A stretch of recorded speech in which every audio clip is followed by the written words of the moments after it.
All right.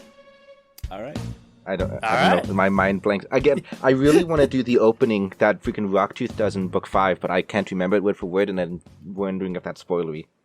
It's like, hello, ladies and gentlemen and delicious-looking humans. I mean, there's no this context. This is the World of Dragons pod. No context, so there's no spoiler. Yeah. I'm spoiled.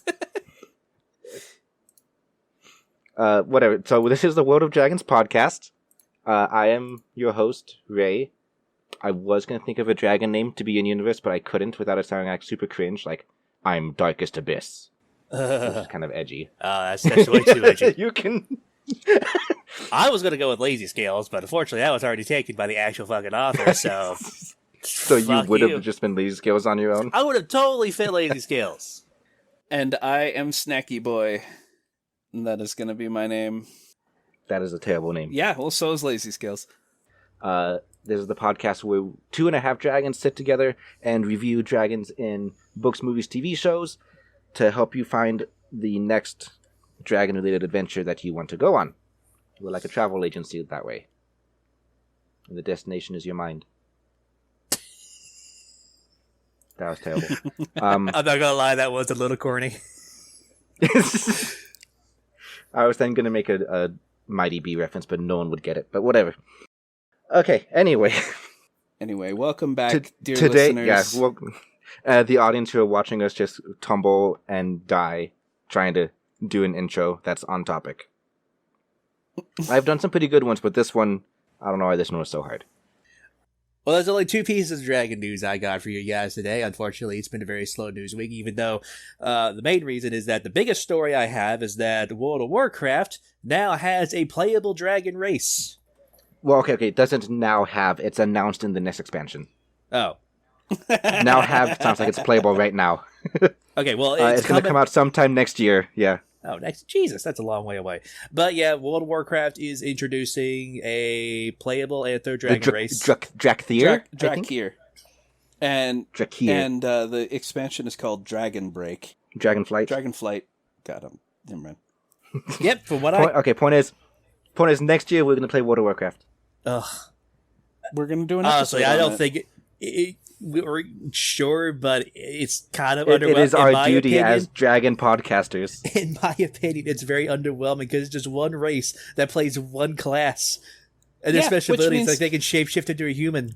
Well, but the point is that the story will still have to deal with dragons in general, going to their ancestral home. There will be dragon content to do, and it is our duty, for the sake of the podcast, to do it. And it was also confirmed by the developers that the human form exists there if you want to use it. It is not. It's like the Worgen. You don't have to ever be human. Yeah, but who would ever want to? But I mean, imagine we can. I'll record some of our gameplay. You can make a dragon that looks like Dilatan. Ray can make one that looks like him, and I can make a black dragon. I don't know how in-depth the character creator is of World of Warcraft. I always thought it was just like standard, like cut and paste faces. No. I don't think you'll be able to change. I think it's a bit better now, but I haven't made a character in years, so who knows? No, it's pretty good now. I mean, they did call out during their live stream. They did call out that they very specially made sure there were a lot of customization options for the dragon. Oh.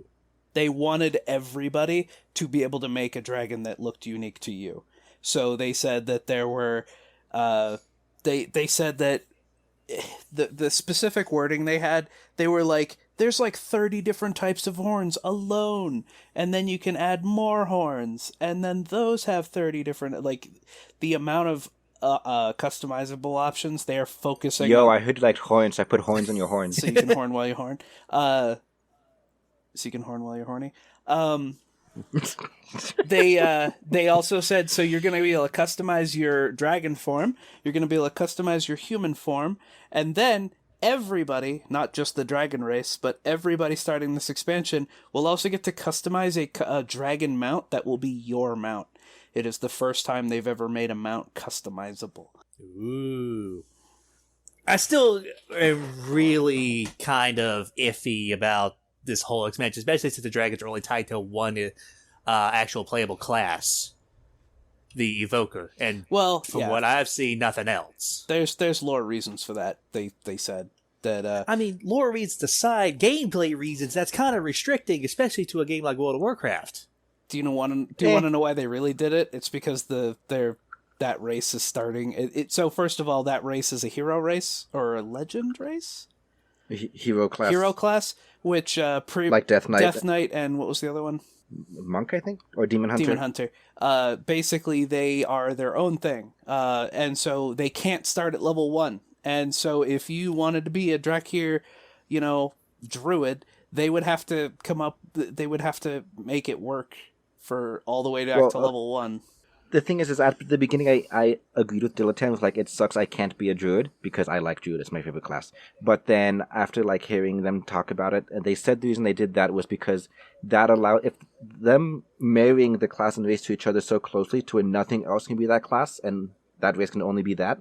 It means that they can go full in depth into like the animations and the abilities. They can make them actually feel dragony. Like you can do flyby attacks and you can do horn charges and you can do wind buffets and everything. Yeah.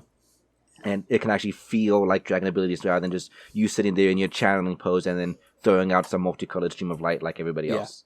Because it has to match every other race. Yeah, they can hyper focus on making it look cool for you. On the dragon aspect of being a dragon. So I accept that. And I think it'll actually be better. Yeah. But we'll see. That's the whole point of us doing the episode next year, so we can let people know was it a good idea or not.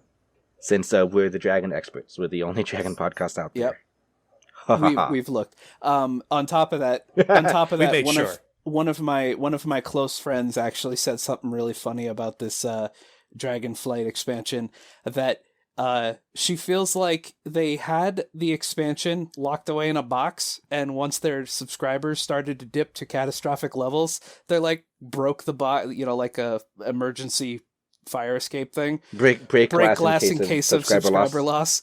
And so there's a lot of people making those memes of like the Dragonflight box art, like inside of like where a fire extinguisher would be, break glass in case of emergency.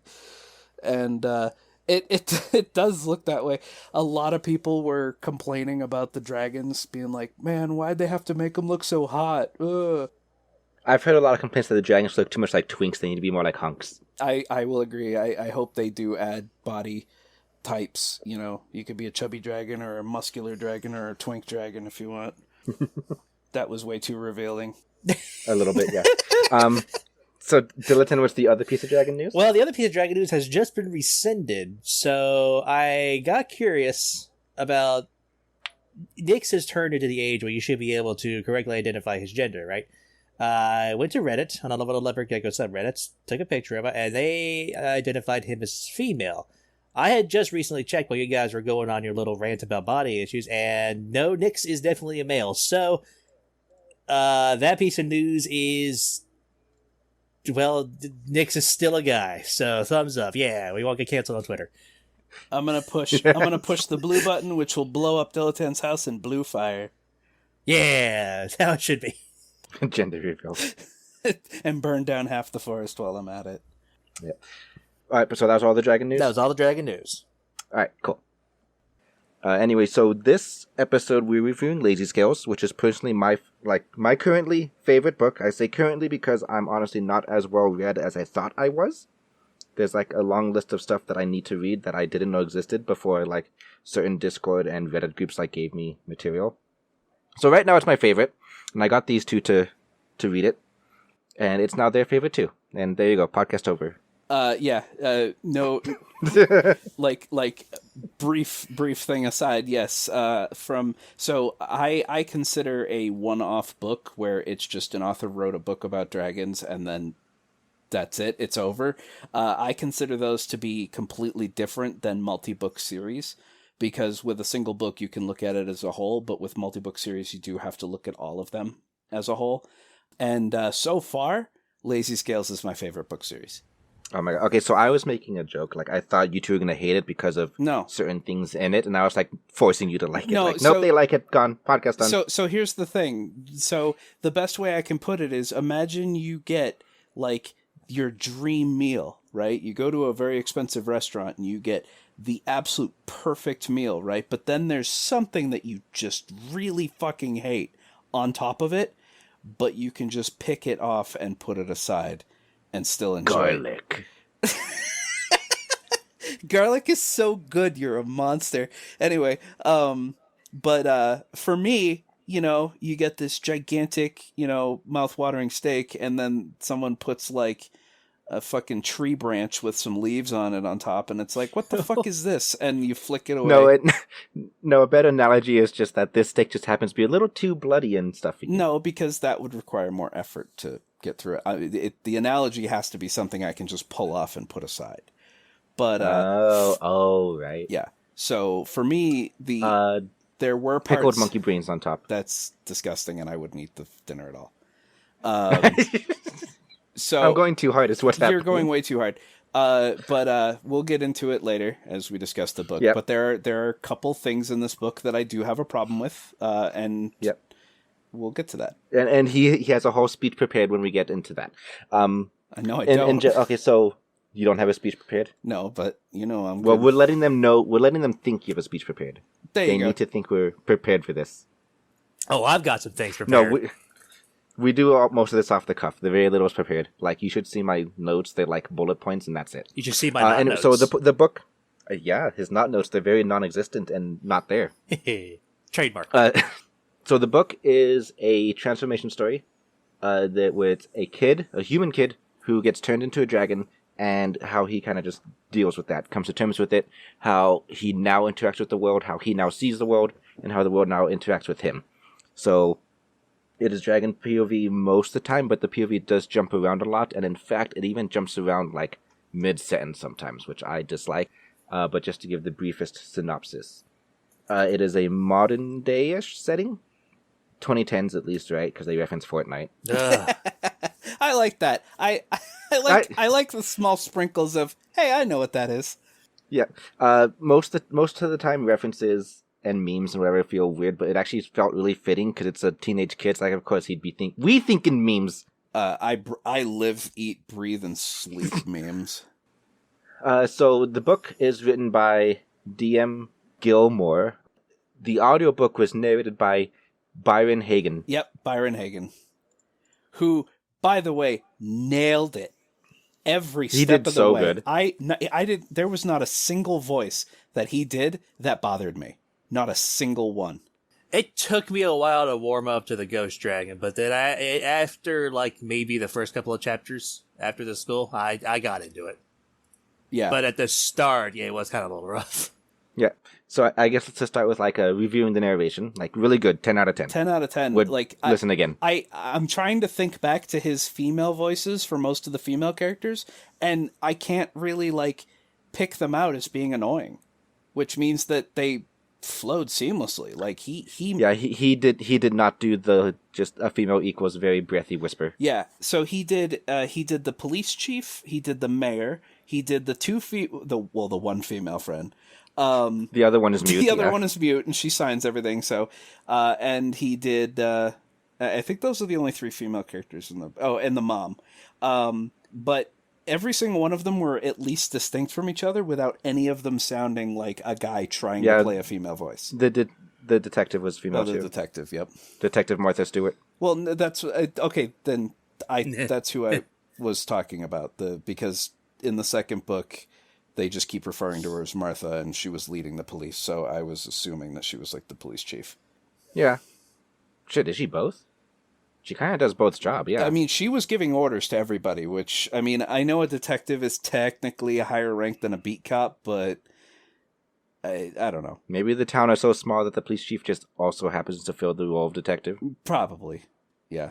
The town had to be small because at some point they reference the size of buildings, like, you will tower over the buildings. And it's like, they can't be that big then. Yeah, that's true. But yeah, I guess the one thing I'll say on narration is, did you two get the feeling that, particularly at the beginning, he went really, not like he spoke fast, but like during his editing, he removed too much white noise between sentences? Yes. So it kind of just felt like it moved really fast for a bit? Yeah. The very first thing I recall, the moment I started this thing up, is it sounds like he just woke up. It did take him about maybe 2 pages worth to warm up. But that might just be a audio, like maybe there are other narrators who do warm-ups, because he at first sounded really tired, and then he started to ramp up. And yeah, there was like no white noise between anything, so it did kind of just feel like it was grabbing you by the neck and yanking you around. Dilettante. Ray, Say something about the narration. I actually did notice there were some weird pitch shifts through some of the sentences. Oh, yeah. Define pitch shift. Where the volume will suddenly get a little louder and deeper when he starts a new sentence. Oh, I feel like that's he went back, we listened to it, it's like, oh, I need to redo this line, and then just like redid that one bit and put it in there. Yeah, it definitely... Because that's not unique. That's not unique to this guy. I've heard other audiobooks that happens a lot. Yeah, there were several sentences where it was like, blah, blah, blah, blah, blah, blah, blah, blah, blah, blah, blah, blah, blah, blah, blah, and I'm like, oh, okay. It sounded like you just spliced that in there. There were a couple times where he may have said a name wrong or a term wrong, because there were sometimes mid-sentence where one or two words were spoken at they were definitely a different quality. But I mean, I did not notice a single word in the middle of a sentence. I only noticed certain sentences were suddenly different, but whatevs. One thing I will say that I really liked about him, and I think he's Byron, the narrator, is the first one to do it, in my experience in audiobooks so far, is when characters started yelling, he actually yelled and like went in afterwards to lower the volume so it didn't blow out your ears. But like because he actually yelled rather than just trying to talk louder into the microphone, it actually sounded like it had the voice quality of someone yelling, and I really appreciated that. Yeah, it was a nice little thing he did. Yeah, and there was a lot of yelling. Definitely Ghost Dad yelling a lot. Lewis yelled a lot too. Yeah, Lewis yelled a lot back. Yeah. But yeah, I guess nothing real much to say about the narration because it was just great. Yeah. So 10 out of 10 for narration. The writing style and like story pacing. All right, I have something to say about the writing style. Love it. 10 out of 10. I think I have mentioned before on a previous episode, I do not like when a book needs to invent stupid fucking terms to make me go, what? And then not explain anything further, you know? And so magic made up words, stupid. I don't like it. It's very, I don't mind very vanilla writing where every term is an easily recognized word. It makes me, it allows me to become engrossed in the story more. The moment you use a word that I would have to look up, you've taken me out of that sentence, you've taken me out of that book. And you've challenged my intellect, and, you know, that I just don't enjoy it. I don't need to, you know... Phantom does not enjoy feeling dumb. No, it's not even dumb. It's just, you'll never hear anybody use... There's a word... I've heard people use couchant before. Yeah, I was going to use that one, but I decided to go with another one. My stepdad, many, many, many years ago, once used the word plethora in front of me. And I went, huh? And he made fun of me. And he made fun of me for not knowing what plethora is. And now, for the rest of my goddamn life, I will know what plethora is because I had to go look it up and then feel like an idiot for not knowing what it was. But it's not a word that you go outside and talk to a bunch of random strangers. It's not a word you'll ever fucking hear brought up. Because unless you're near a smartass. Unless you're near a smartass, because someone's either going to say a lot of, or a group of, or a handful. They're not going to say plethora. And it's like, the only people who would use that are people who are intentionally trying to talk down to you. No, plethora is actually a valid word that you could use. It's not, because in any instance of the word, you could just say a bunch or a lot. Like, I had a plethora of candy today. No, I had a lot of candy today. Done. No, listen, sometimes plethora, it matters. It's a way more impactful than a lot. Now, I've had a lot of Little Debbie, and I've had a plethora of Little Debbie delivered to me. It makes a difference when you use those words. It's one of those words where it makes it sound a bit more extreme when you use it. Yeah. A fuckload of Little Debbie. I mean, but that's technically a swear word. Yeah, whatever. Also, plethora is literally just how you explain a lot of pinatas. Yeah, plethora pinatas. Yeah, that's a Three Amigos joke for Dilettante. But you won't ever know. Anyway, so back to my point because I don't want to, you know, I'm trying to control myself here. At any rate, this book not once, to my recollection, used a uncommon or rare word that I went, huh? And I appreciate the book for that. And that is not a crack at like, oh, it's an easy childish book. No, it's definitely not a childish book, but again, the book was very smooth. You know, it was very smooth peanut butter, not chunky, and so. Okay, but chunky peanut butter is superior in every way. No, it's not. No, it's Sit not. down. Yeah, sit down. You get a nice crunch. They love chunky peanut No, butter. you're full of Nothing pisses me off more when I get crunch in my smoothness. It's got to stay smooth. Then put some potato chips, some plain Lay's potato chips in your sandwich. There you go. All the crunch you could ever want. Probably would. Yeah, I would too, if I wanted crunch, but I don't. Anyway, so yeah, that's my thoughts on the writing of this book, is that not once did I ever go, ugh, what's that word mean? Yeah. So he liked the language used, and I enjoy it as well. I also think I said it earlier, I think we were recording, that there were a lot of memes and references, but they fit because the characters talking and whose point of view you had at the time were teenagers. Yeah. In the 2010s. So, again, it fits. And it never got to the point of it being annoying, right? It felt a little out of place because I did not feel like these were teenagers. I felt like they were little kids. What 10th Like grader? 8? What All 10th right. grader hates vegetables? Lots of them. I mean, you hate you, vegetables, Dilettante. and you're No, not. okay. Listen, I actually do. I have some favorite vegetables to eat. Okay. That's true. You like broccoli, right? Name 3. No, I hate green beans, corn, sweet potatoes. Okay, so literally the southern vegetables. Of course, they're vegetables. They count. You probably eat collard greens too. Oh no, I can fucking- smell them in my room, and I'd lock the door every time. Collard greens are really fucking good. The problem with collard greens is you Dilettante, you gotta have Brussels sprouts. Oh, no, Brussels no. sprouts are so good. Y'all are They're the weird. best. And asparagus, and Ray knows that when I'm at work, I'm constantly snacking on cauliflower. I love cauliflower. The point is, we have an example right here of someone who is older not liking vegetables. So, nah, Dilettante. Also, cauliflower is pretty gross, but that's only because it's like so flavorless. So it's like, why would you eat it? It's not flavorless, though. To me, it is. It tastes like nothing. It's like, ugh. It's like celery. There's no point to it. No. Celery tastes like dirty water. Cauliflower tastes good. Yellow weird. All yellow weird. Okay.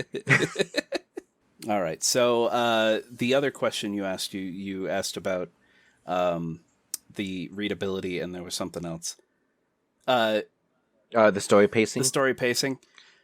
Which, to me, like, I want to say on the story pacing, it may not have felt like it right now, but it definitely feels like it later on if we continue with the series. But I felt everything was really short and didn't like it moved too fast. Like, things didn't ever like settle down. Well, Right?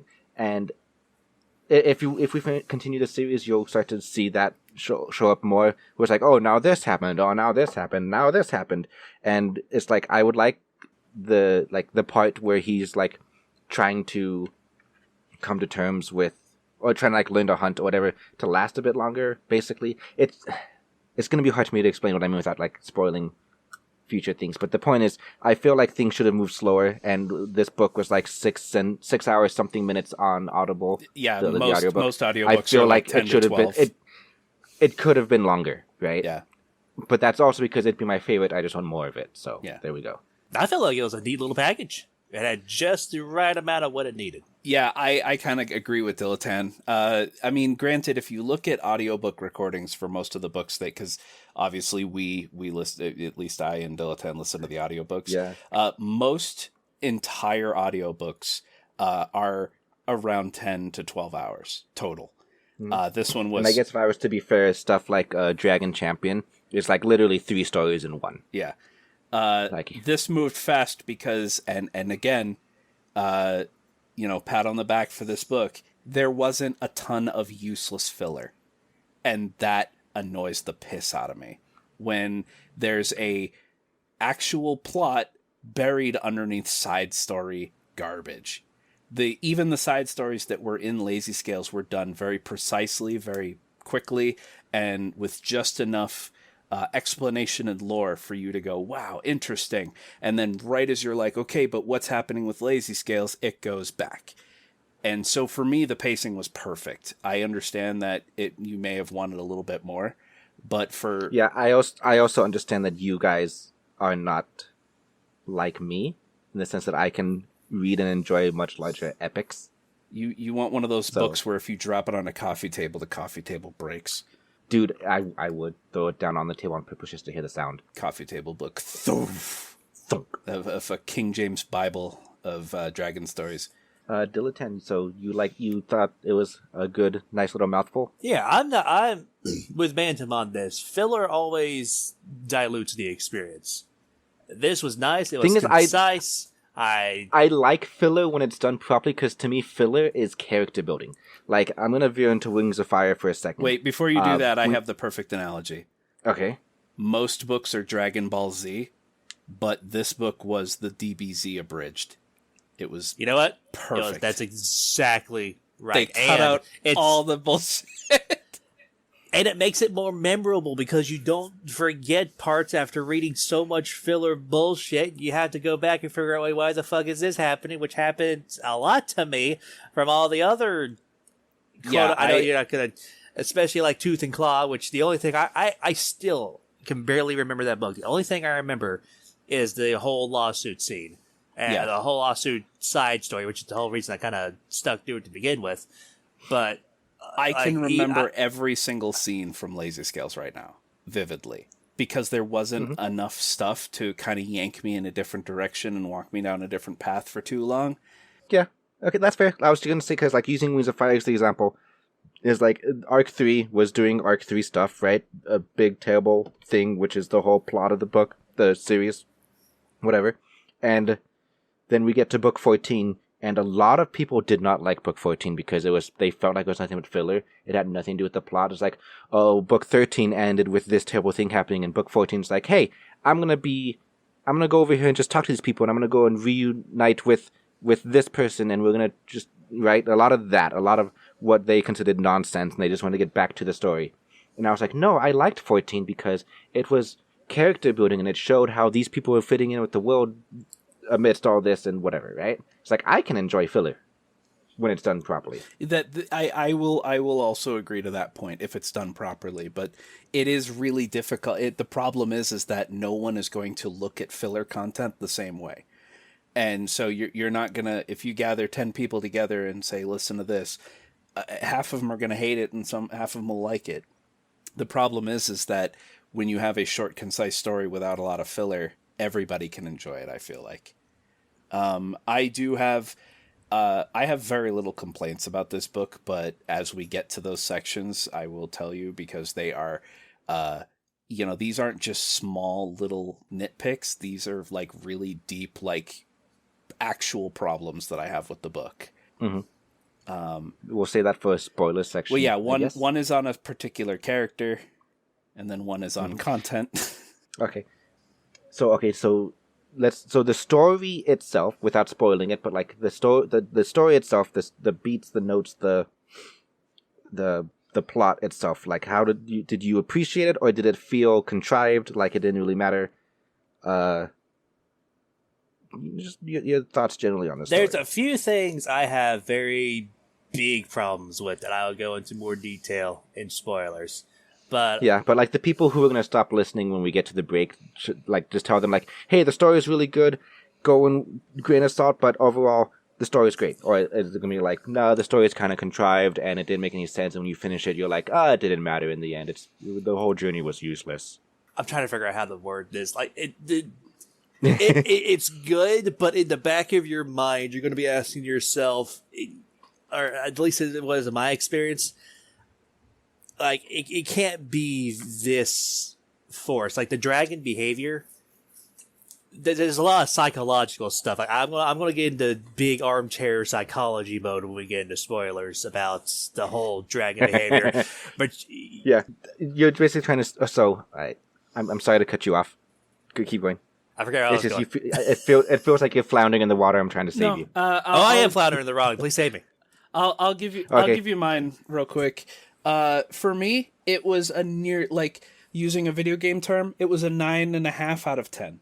It was nearly flawless, badass seal of approval, but it had a couple small things that prevent it from being perfect to me.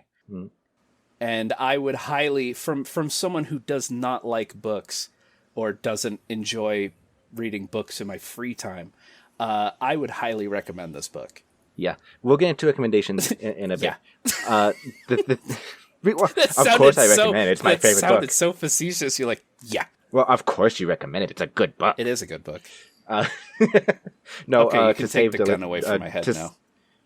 Yeah, to save Drowning Dilettante, I was going to say that, personally, at least the first two books, kind of where we're sitting at, the story is almost non-existent because there really isn't a driving force yet.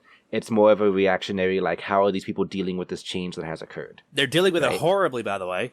There's a lot of stuff they could have done a lot differently, and I'm going to get into that. A lot of my notes are, how would you have done this differently? Because, like, let's face it, turning into dragons is something we think about a lot. So it's like, how would you have reacted to this scene kind of deal? But, so basically, the story is not really there, and it's a lot of reactionary, a lot of character interactions and characters personally struggling with things. So there isn't really a driving force.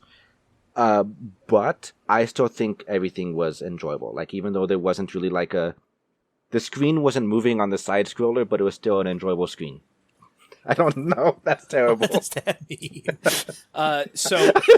So without getting too deep into the spoiler part of this, I will. That's probably the worst analogy I've ever made. Holy shit! You worded that really weird. But I understand know what you're saying. But I know exactly what you mean. I don't. So this is a transformation story, and the transformation sequence is probably the best transformation sequence I've ever seen described out in a book. That was one of the worst ones. What are you talking about? That sounded violent, painful. Yes, as it should be. You're turning a human being into a dragon. Listen, this is a very violent disclaimer. This book is very violent. There is a lot of blood drinking. It's a red. Okay. Yes. Okay. Yeah. If you have a weak stomach like Bantam, you should really go in this very carefully. Yeah. Maybe have a friend who can give you some timestamps so you can skip over certain things because the book is very brutal, viscera filled. Yeah. There were a couple scenes of the book where I actually had to pause, step away from the computer, and take a deep breath. And maybe get There's a drink. blood and gore and brains crunching and eyeballs popping. And sucking marrow out of bones. And slurping intestines like sounds noodles. Delicious, though. Marrow's good shit, though. I'll take it word very for healthy. This is addressed to the audience stand here. Teresa Nix and Venter are single-handedly going to make me hate the word slurping. Because you guys are... Oh, that's Xana's doing. Xana has influenced them. She's the one that started the whole slurping fest. Oh my god, I hate it. I hate it because you're pushing a cute word like slurp into something I do not want to think about. And you'll know what's going on if you subscribe to our Patreon for $5 a month to join the audience. Yep. Chiltan. We'll talk more about this at the end, but in general, the Discord is free. But if you want to listen to us live, then yeah, that's the $5 tier on Patreon. All right. Is there anything else to say about the book as far as review goes? I can't really say anything about it without getting into spoilers, so I'm going to hold those to my opinions. Yeah. But I guess like very, very lightly. I know we have a lot of problems with some of them, but the characters themselves, were they believable? Everyone except one character, and that was the other big problem I had. There was one character in this book that I had a huge problem with, and I feel like if he was completely cut out of the story would be better for it. Okay. I'm going to cut it out because of the whole spoiler bit, but I just need to know now who is it. It's Jeremy. Oh, good. You're not on the same page. I fucking hated that. That's so sad, though, because when I read the book, I'm like, I'm Lewis, you're Jeremy, and Dilettante is... Fuck, what's Jeremy's brother's name? Brandon. No, Jeremy was a walking trope of... And I hated it. He's the perfect sidekick. No, he's minion. not the perfect sidekick. He's the worst. I hate him. I hated every moment he was on screen. Okay. Shush. Let's save this for when we can actually maybe I'll just cut and paste his nose, but whatever. I had to know. Yeah, I know you had to know. Continue on. Continue on. Cut him out of the entire story, and the story is better for it for me. No more talking about Jeremy. Okay. But in general, the characters themselves were believably well written, yes. right? Yeah, and they all had very, very distinct personalities, too. which I really appreciated. The one character really liked the dragon. The one character, you say that I'm that character. I actually think I'm more like Becca. The thing is, as far as how you act, you act more like Becca, but as far as your relationship to me, since I vision myself as Lewis, you would be closer to Jeremy. Why do I gotta be Brandon? What the fuck? Because you are Brandon mostly because of book 5 and book 6 stuff. So you'll not know until later. Okay. do you want to just tell He basically just gets really kind of southern and rednecky, which is how I see you. in a good way? Okay, you know what? Okay, I'm gonna type it in the host changing room then so they can't see it. Okay. Okay. Why do I always gotta be like every redneck character in every book? Come on. From what? Where's that? I probably see myself more like Ghost Dad because I probably talk down to almost every single one of Ray's childish antics. Well, that's the other thing, is apparently he gets pretty big brothery.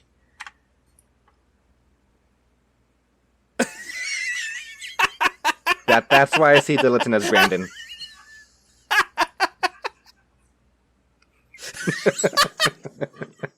That's the exact opposite thing I do. Like, literally. No, it is not. What do you really think I do that? Yes. Yes. And I've they never would be, fired a gun in my life. And they would be Command and Conquer themed. Okay, they actually would be. They would 100%. They would be. All right. Okay. Holy shit. I only wanted to talk about character believability because I've read a couple books where it's like, this is terrible, there's no way I can't believe this at all. One is an erotic novella, where the dragon gets to stay a dragon, which is why I tried it. But holy shit, the writing, holy shit. So it's good to know. Very well written, very good author. He will most likely actually listen to this episode because he has agreed to an interview at some point once we get things like figured out. So he's probably curious what we're saying about him. So if you could say anything to him, what would it be, you two? Cut it down on the blood? Yeah. So this is not a spoiler. I'm not going to talk about specific scenes, but when I told Ray, when I was like halfway through the first book, I think, and I told Ray that because I was listening to it at work and I had to stop, and Ray was like, "Why?" And I was like, "It was making me sick." And he's like, really? Like, really? And I was like, yeah. Some of the scenes, the descriptions, also the word blood, if you were to, like, Control F blood in this book, there... Oh, okay, yeah, I started counting. Like, I was listening very closely, and I was going to keep count of how many. I lost count at, like, 32, and I just gave up. Yeah, there's far too much graphic violence for the sake of graphic violence. And... for people with weak stomachs like myself who have a very vivid imagination when I do not want one, they made me nauseous. And I felt like some of it was gratuitous for the sake of, this is neat. No. If I can sit on the other end and like just kind of argue against him, because while I appreciated it, it didn't bother me, and it actually awoke something deep within me. Dun, dun, dun. I can also agree that it did feel like a lot at certain points. And just for the sake of being able to include people like Bantam in your reader audience, you could have probably toned it down a little bit. Yeah, even just a little bit, toning it down. Like, I don't need to hear about how delectable eyeballs are when you pop them, and the description of brains, or cracking open someone's skull and spreading their brains like butter. That was unnecessarily graphic for me. And Slurp. Yeah, and it made me sick. It's the only time I ever had to pause the book. There's a scene in book 2 where I actually had to pause and get up and walk away. I almost threw up. Luckily, I was able to keep it down, but it kind of made me nervous to keep going. And the thing is Ray warned me. Ray gave me a timestamp, but because I wasn't actively staring at what chapter I was on, and actively keeping an eye on the timer, because I was doing something else at the time while listening to the book. It just started happening, and I was like, all right, I'll just power through it. And then it was like, oh, I'll just power through it. And it I could not do it.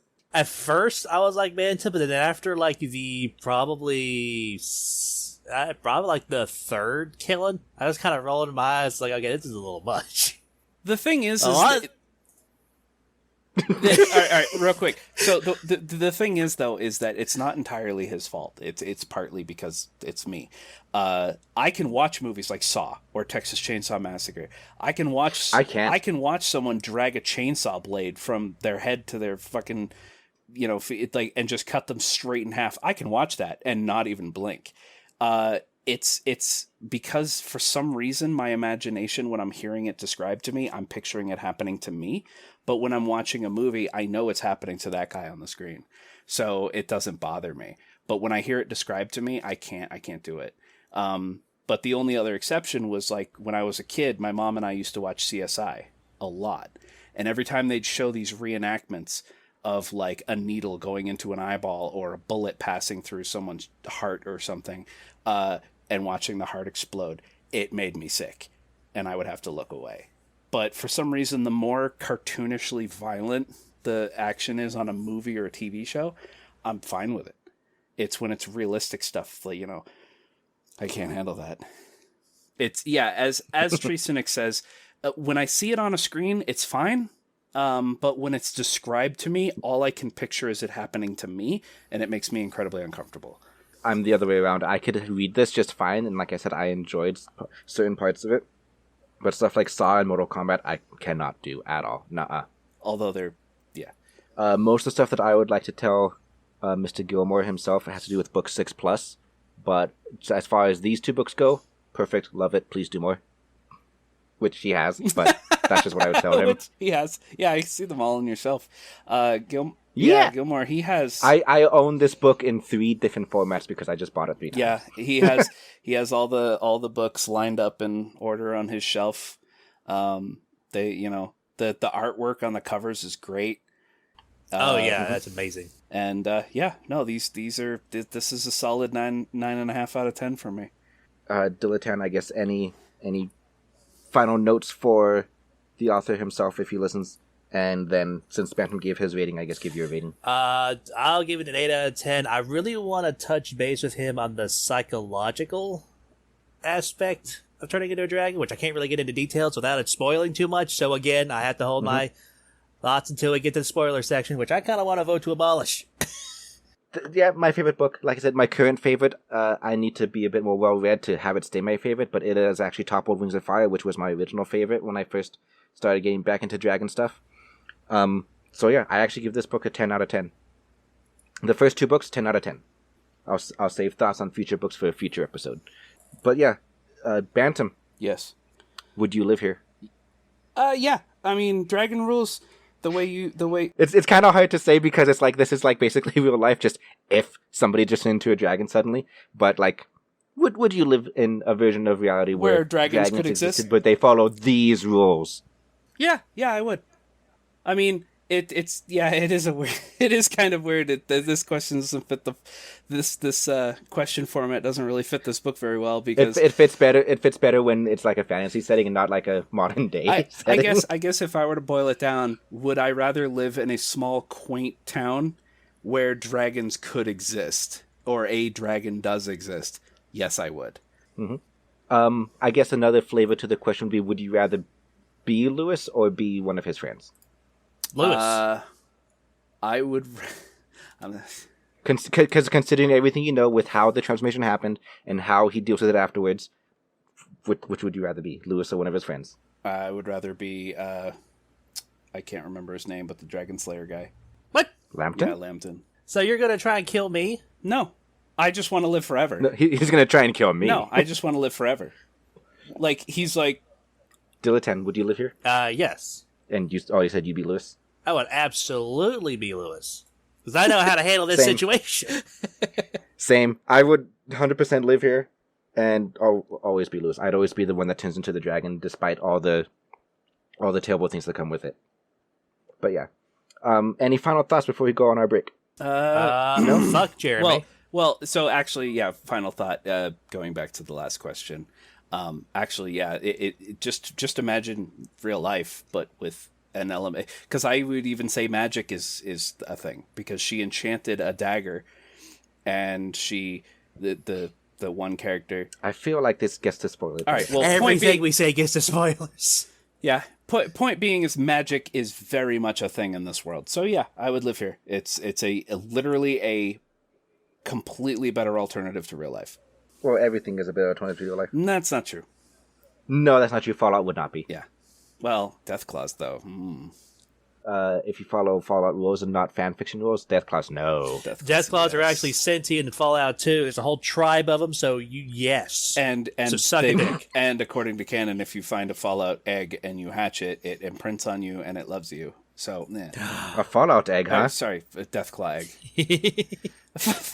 Shut up. Yeah, Fallout egg. It's a nuke. All right. Break time. So, yep. If you want to go read the book yourself, I highly recommend that you do. But go ahead and stop the recording here, unless you don't care about spoilers at all. But we're going to be back in a minute or so after these sweet tunes. Sweet tunes. Dude, I love playing, when I'm editing, I love playing the intermission music. So whenever we don't do one, I'm really sad. I mean, we could still have intermissions, and I had to split it up.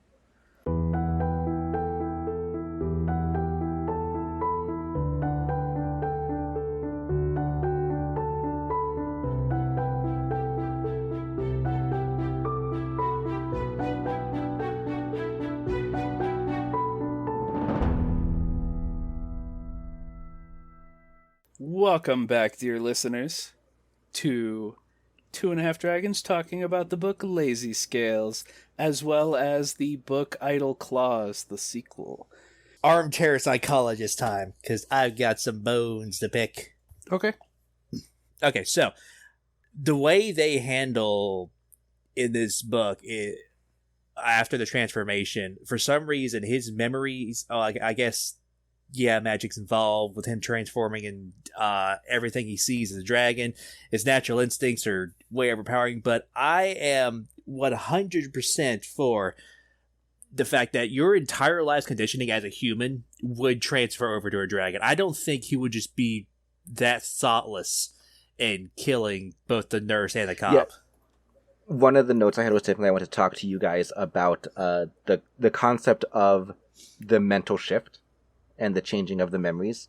How he can't remember being human. Like, he remembers sitting in his room playing video games, but he remembers doing it as a dragon. And that's why when he sees the house, it feels really weird. He gets very dysphoric, because he's like, how the fuck did I ever fit in there? So yeah, definitely want to talk to you guys about the mental shift. Personally, I liked it. But I guess that's partly because if I turn into a dragon and I ate people, I wouldn't want to feel responsible. So therefore, there needs to be a mental shift. But the mental shift would still have him as a dragon with the friends and all of his entire life with the people he's been for 15 years. That kind of conditioning doesn't just evaporate. I mean, it can when there's magic involved. Phantom. I kind of agree with Ray, because if they didn't do it, then he would become an incredibly boring character, because it would just be him moping and whining in his cave all day, and I don't know how this works. I'm not a dragon, and it would be really annoying, and I'd hate it. I'm not talking about his natural instincts. I am talking about his disconnection from humanity, even though 15 years of him being with humans still exists in his mind, even if he does see himself as a dragon. He grew up with his mom. I think it's fine, because it's a little weird because it happens very suddenly, but that's because magic, boom, you're a dragon now. But like, it happens. People will grow apart. Like, I could not ever be friends with some people that I was friends with in high school just because too different. And that's happened gradually over the last, I'm not telling you how many years, fuck you. But the point is, it happens, and it is believable that it could happen in a much shorter time span because you're different now. The fact that his mental state has shifted to allow him to eat people, allow him to other dragon stuff that hasn't really been touched on in this first two books, I don't think. But the fact that his mental state has shifted very suddenly, it could make sense that he could no longer feel connected to his friends. Yeah, no, I 100% agree. But not just connected to friends, or his entire species. That's a bit extreme. I mean, they're below him now. They're much smaller. It's They are below him. They are quite literally food. His brain was rewired, like Tresnik said. Yeah. The thing is unfortunately you will never be able to accurately, like, I feel like he did a really good job describing it for an experience that we will never have.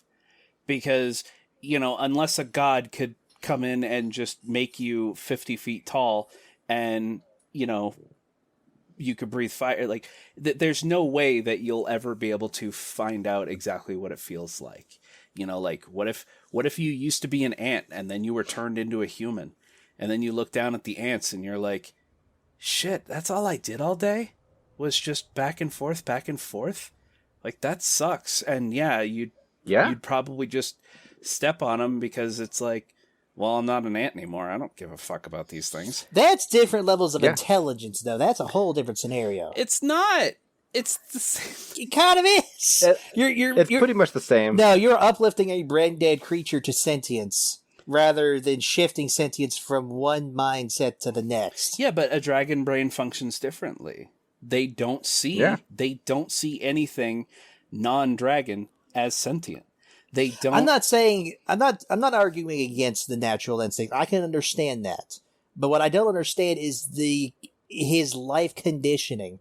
Like, even being around him for that long, he would have retained something instead of it just being completely wiped out. Yeah, he did retain stuff. I mean, he wanted to play Xbox. He recognized his friends. He. And I mean, like, you finished the second book, right? Yeah, I finished the second book. Yeah, so he kept his friends. Not like he has nothing to do with them. I mean, the biggest problem is Jeremy being a stick in the mud. But, like, he still wants his friends. All my homies hate Jeremy. So it's like, I don't understand what your complaint is, because he still has his friends. He still wants his friends. Outlook on humanity. How they it pretty much matches my outlook on humanity right now. So yeah, it didn't seem like that was his outlook before the shift, though. We don't know what his outlook was before. Yeah, we got one day in school, and then he had his quote unquote stroke, and then he was sent to the hospital, and he was mostly unconscious for the rest of that. We didn't really get any backstory on, like, I mean, even with when the detective was like, do you think he would have blown up the hospital?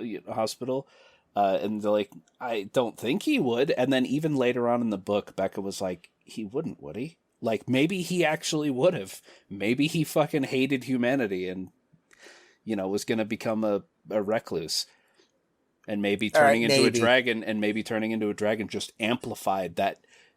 But anyway, if I will grant Diletan one thing, and that's the fact that the main problem is probably that it happened really fast. Like, he tried to explain in the second book how he's been a dragon for like a week or 10 days or something, and that every day it's harder to remember being human. And that kind of goes to my point of, I think everything happened too fast, everything moved too fast. It should have been taken, like, rather than being a week, it should have been a month, right? If the books had been a bit longer and he was able to handle the shift a bit more gradually, then maybe it would have sat better with you. Maybe. It just doesn't sit right with me. The other thing you need to keep in mind is Last Hope, Ghost Dad. It was explained in the book that he is actually capable of physically altering his memories or fucking with his brain.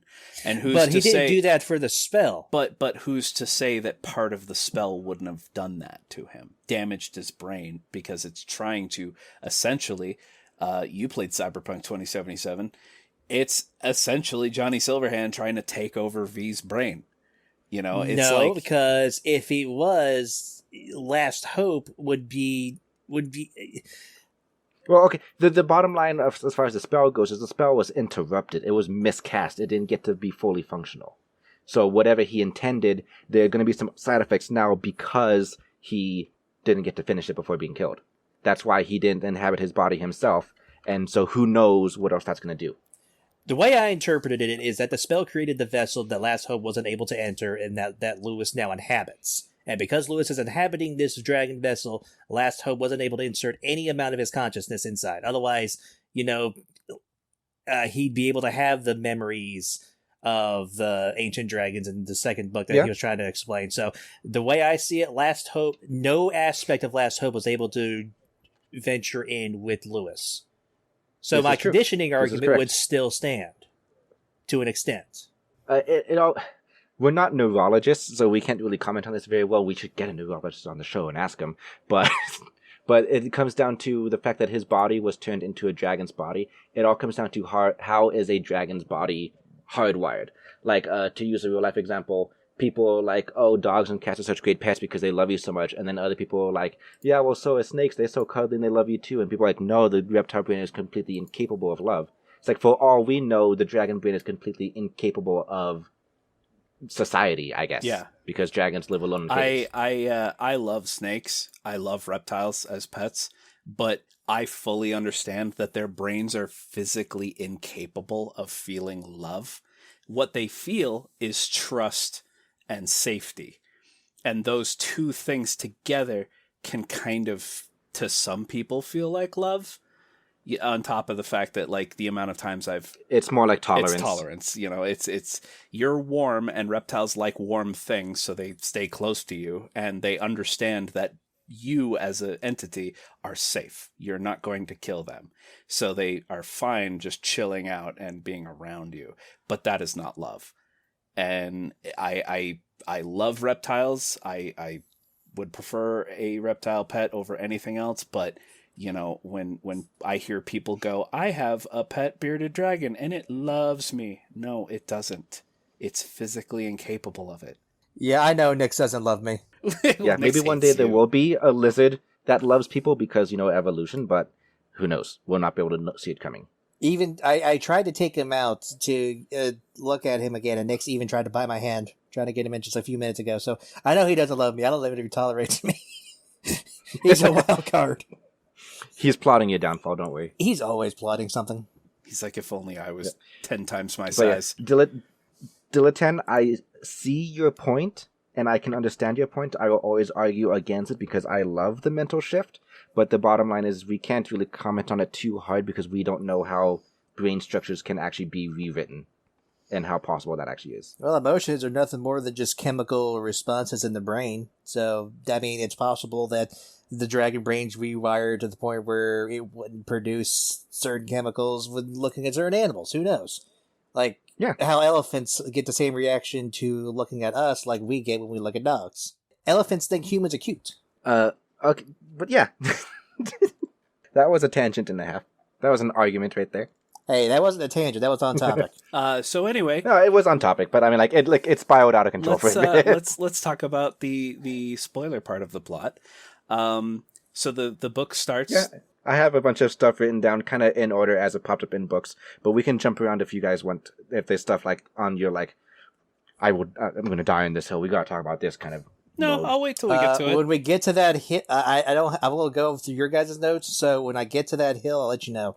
You'll just sound the trumpet. Oh, I will not. I will beat the drums, sound the trumpet, fire the cannons, going all out. Okay. All right. So we'll go through my notes since I'm the one who took notes. Then, all right.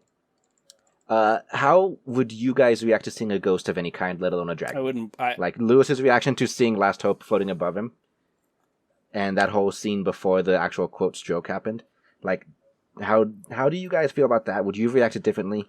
I certainly would have reacted differently. I would not be running around like, oh my god, it's a First of all, the moment that it can demonstrate that it can go through walls and that I can't run away from it down a hallway and it's just there, then I'm gonna stop trying to be like a dork and hide. Like in a stall or leave me alone. I'm just going to go about my day ignoring it until I get home so that I can panic and peace and quiet. Okay. How is that how you would have reacted if you were 15? Yeah, probably. When I was 15 years old, I left my bedroom window open so that aliens could come in. I wanted it. I did not. We are certainly a different type of people than Lewis is. Yeah. A small embarrassing childhood story. I left my window open, which did not have a screen, and I every night wanted aliens to come take me. I wanted it, and I would wake up disappointed, and I was 13 years old. So if a ghost dragon showed up, I'd be like, this is the coolest shit ever. I'd probably test it out on a couple people going, do you see him? And they'd be like, see what? And I'd be like, all right. I mean, if it happened in the middle of a classroom, I think you'd know if they see him or not. That's true. So I would just be ecstatic. And if he told me that you're going to be a dragon, I'd be like, oh, fuck yeah. I think I'd react much like cooler than Lewis did, but I mean, like, there's a difference between seeing the imagining a dragon and like, oh shit, there's like actually like one right there. Like I can look away and look back and he's still there. I think I would mentally shut down because I'd be like, I'm either dreaming or I've already died. I would have probably thought I'd be dying at that point. Like I've had some weird kidney stone related shit going on when I was in the exact 10th grade. Actually, I almost passed out from the amount of pain I was passing one, and I had to go in for surgery. If that happened to me at that time, I would have thought something really fucked up was going on in my brain, and I would immediately try to seek medical help. I would not even believe something like that would be happening. Yeah, it's definitely something that would be hard to believe, which is why if it ever happened, I don't think I'd be like running and screaming like, leave me alone. But I'd definitely be like, okay, something's up here. Something's wrong. Yeah. But I'd be very happy when I found out it was real. Yeah. Right? No, I'd be terrified. You don't want to turn into a dragon? Not with Last Hope's method, because it just kills you. But his method didn't work. If it did work, though, you would be like, yeah, I'm turning into a dragon, and then nothing. You turn into a dragon, but that Last Hope's is happening to you. A note that I made on the transformation scene in the hospital, I don't actually like how, like, hot he got. Like, everything started melting because he wasn't that hot afterwards. Like, the fact that he could touch people and they wouldn't start burning. The fact that he could, like, whatever. It's like, why did he have, like, such an extremely high body temperature during the transformation scene itself, then? Well, the scales Melting tiles obviously and insulate the body heat away. Duh. Maybe? I didn't like it. It felt like something that wouldn't happen because he's not that warm otherwise. Wasn't the whole point of it to melt its flesh off so the dragon body would grow and break his bones in 20 different places? Oh, yeah. Bantam, how do you like the self-flaying part when he's clawing his skin off to get to the scales? Did not enjoy. 0 out of 10? 0 out of 10. I did kind of drift in and out of paying attention during that entire scene. There were two scenes in these two books that greatly grossed me out, and one was the transformation scene and then eating the nurse, and the other one was the cop in the second book. We'll get to the cop in a bit. Got some stuff to say about that scene. No, I know you do. Yes. But yeah, the transformation scene in general, do you want to go on like a little mini rant about that? Because you said you don't want to be... Shit, I don't remember what you said you weren't excited about being a dragon in the universe because of the scene that it came with it. Like, it sounds very painful. Dilettante said he didn't like it because it was painful. Right, that's what it was. Yeah, no, it's very painful. And Bantam's like, it should be. I feel like it should be, yeah. And so, here's the thing. There have been... I mean, I haven't been subjected to a ton of transformation material, but from what I have been, it's always just like, I fell asleep, and when I woke up, whoa, yeah, the dragon, whatever. You always pass out. Or it's like some Sailor Moon bullshit, or it's some sparkles, or whatever, and then boom, I'm a dragon. Now I have to get used to a new body. Oh, how do I walk around? This felt like if transformation were real in real life, like right now, that's probably how it would be. It would be incredibly messy, violently painful, and I appreciated that because it felt realistic. It was not a 2-sentence done, I'm a dragon now, what the hell? Like, any other author would have taken the easy route. He goes home from school, he goes to bed, when he wakes up, his room is destroyed and he's a giant dragon and he has to figure out, oh god, what's going on, right? The fact that this happened, and in a realistic setting, also a hospital. The amount of times also that if you were to try to imagine the most cookie cutter way to transform a human into a dragon, it would be, I'm so tired, or oh man, that steak looks really good. Anyway, I'm gonna go home from school and I'm just really tired. And you go to bed and you wake up and you're a dragon and you have to smash out of your wall, and then you go run off into the mountains and you have to figure out how to use your new body. That's how any lazy author would do it.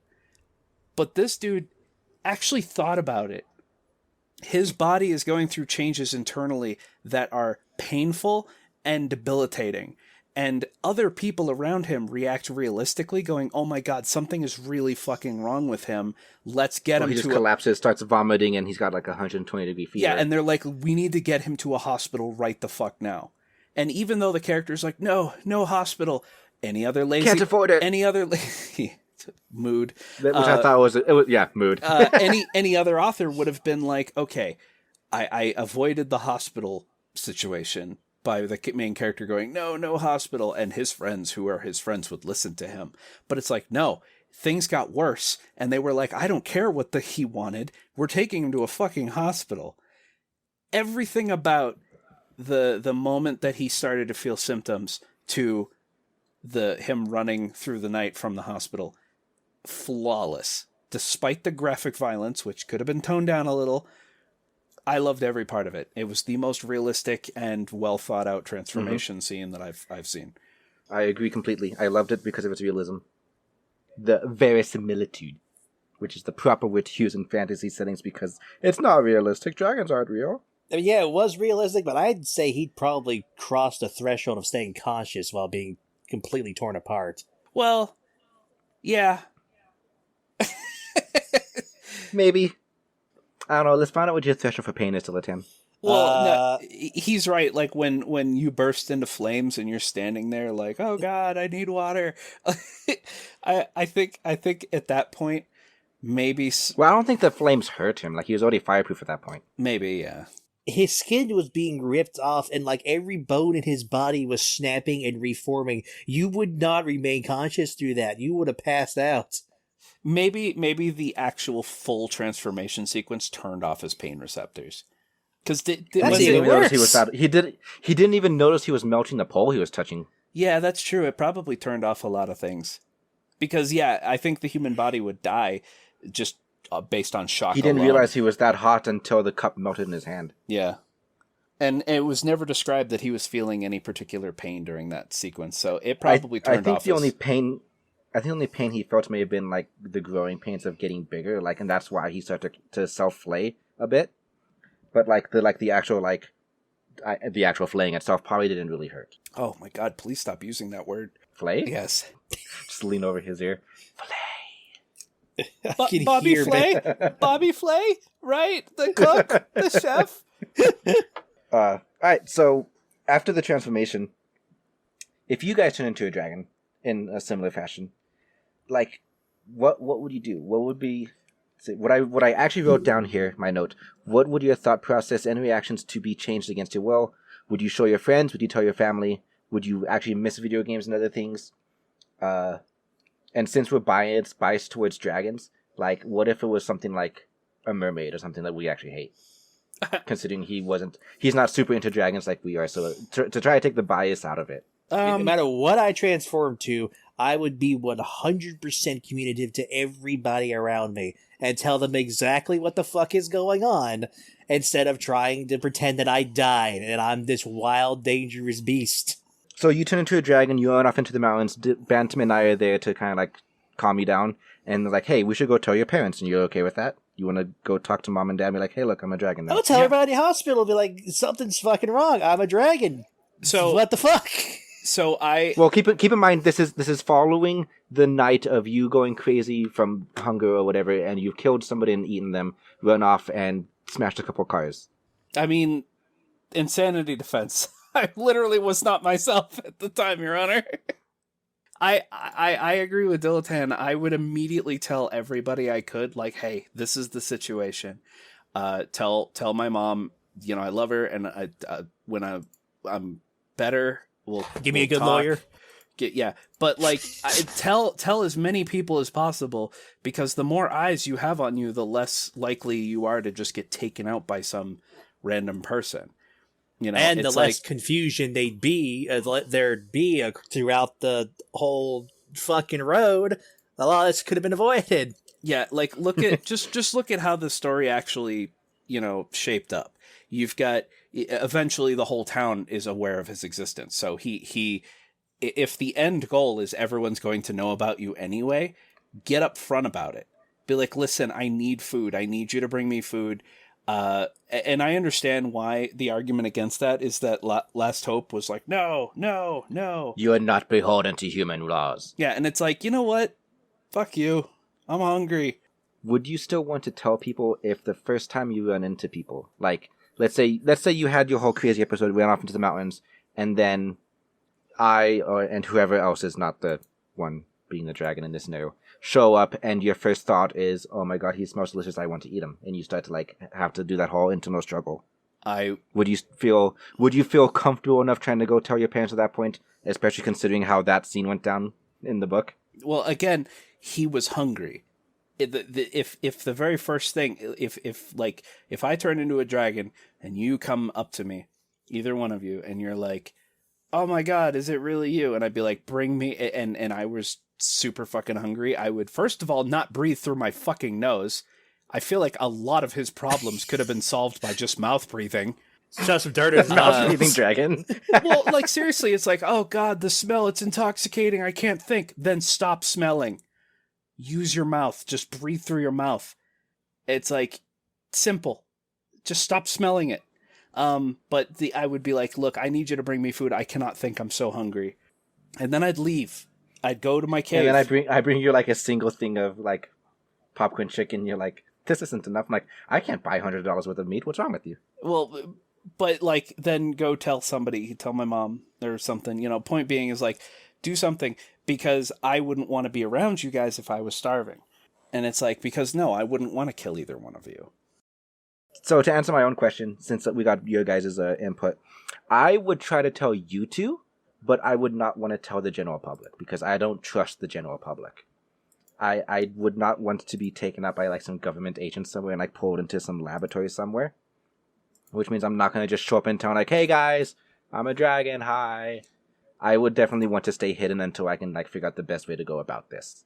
Exact opposite for me. I would even explain this the last time. Like, I spend probably, I got like a 900 years.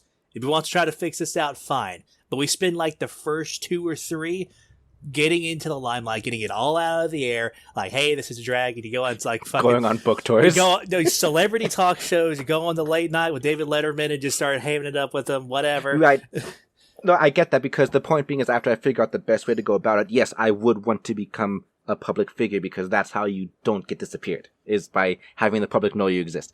But the thing is, I don't know what the best way to do it would be, because there are so many crazy people in the world already, and there's so many conspiracy theories and so many this, that me just showing me like, hey guys, I'm this person, I was transformed against my will, and I'm a dragon now, doesn't necessarily fix everything. They could be like, it's a fucking skinwalker, the real Ray is out there dead somewhere. I mean, you're going to get that. It's going to be like, I mean, yeah, you're going to spawn conspiracy theories left and right about what the fuck actually happened to Ray. Which is why it needs to be very slow, not walk into town.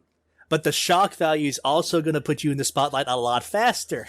Well, the more people, again, the more people who are aware of you, the less likely that you can just be stolen away by some government. Like, if you had hundreds of people all gathered around you, like, oh my god, it's a dragon, no one's going to be able to safely, kidnap you in the middle of the night or whatever.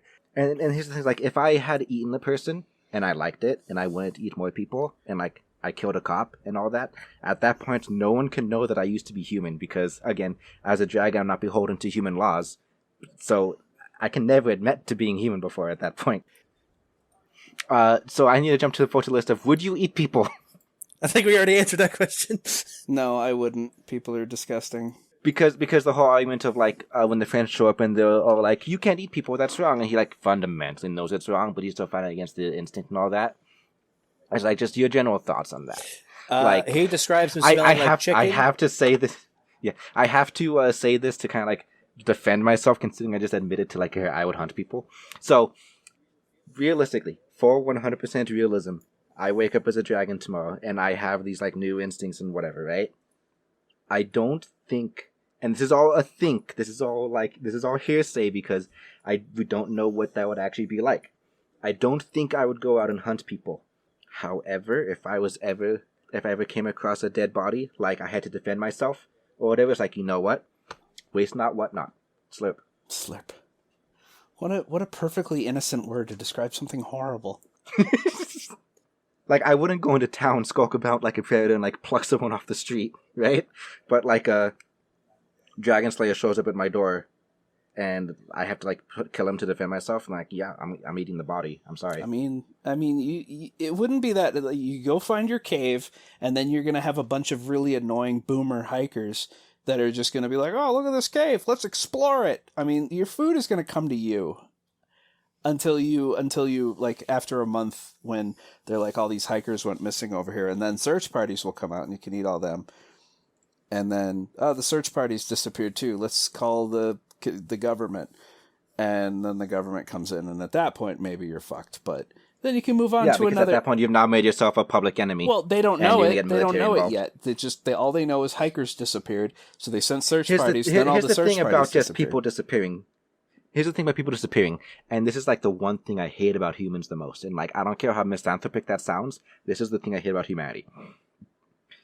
Little kid, person, or just somebody out playing, park, river, whatever. Who cares, right? They're just out. Some poor like 3 IQ gator is like, hey, look, food, chomp. You know what the humans do? They fucking form an angry mob and kill like every gator in like a 20-mile radius. Yep.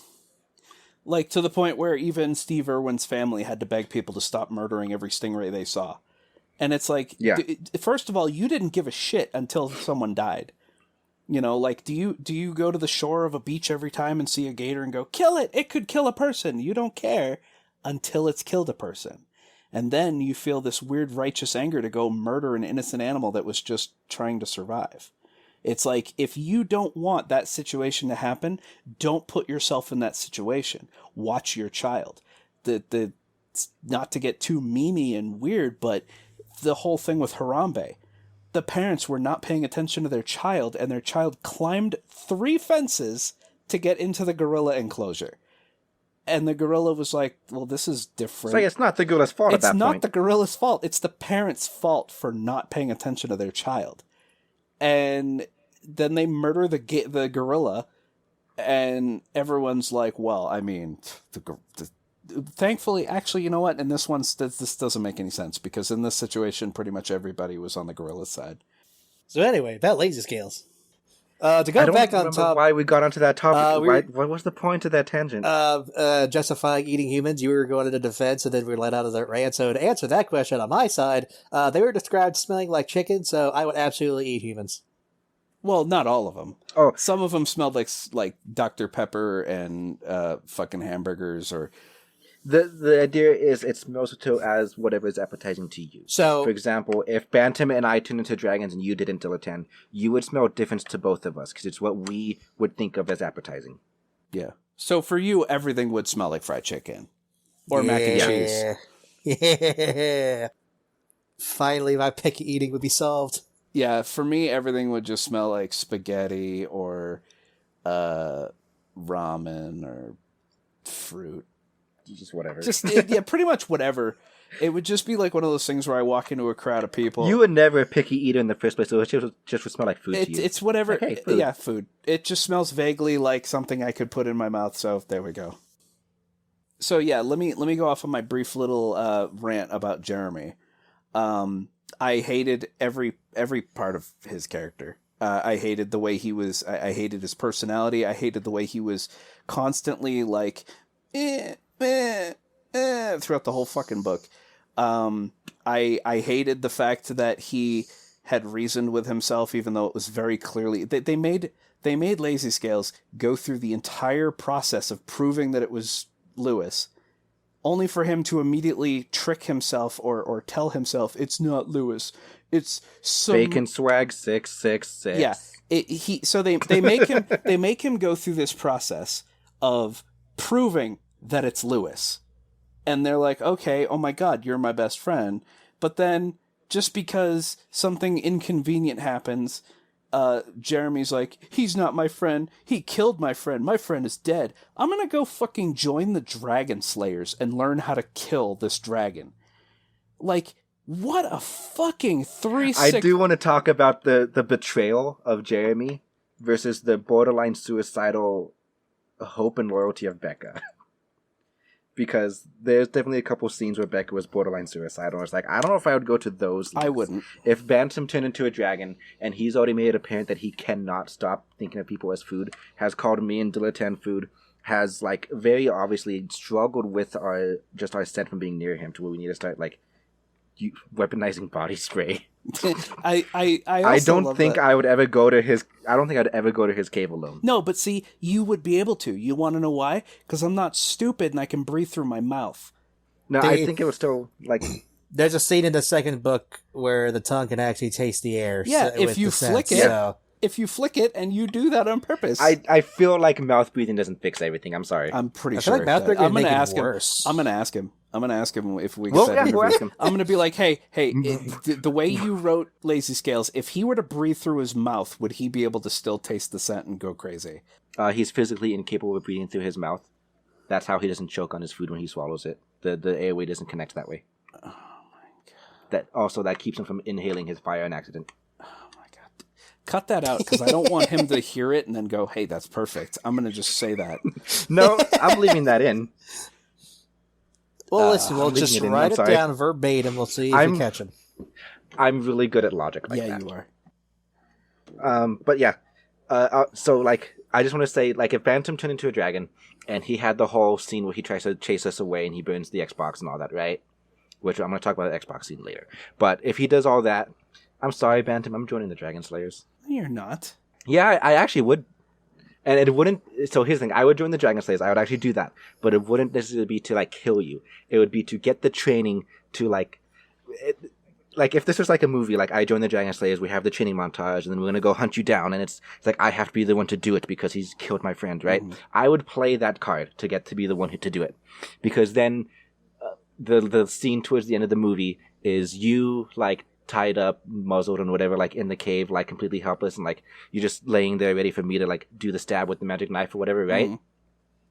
And it's like I'm standing between you and Lambton because I have to be the one to do it. And at that point, because now I have you tied up, I go on like a little rant or a tangent, like how could you chase me away like that? What, like, why would you be so selfish? I'm your friend, and you know, this whole like heart to heart. And then like towards the end of it, I would like ask you. I don't know exactly how I'd word the question, but like.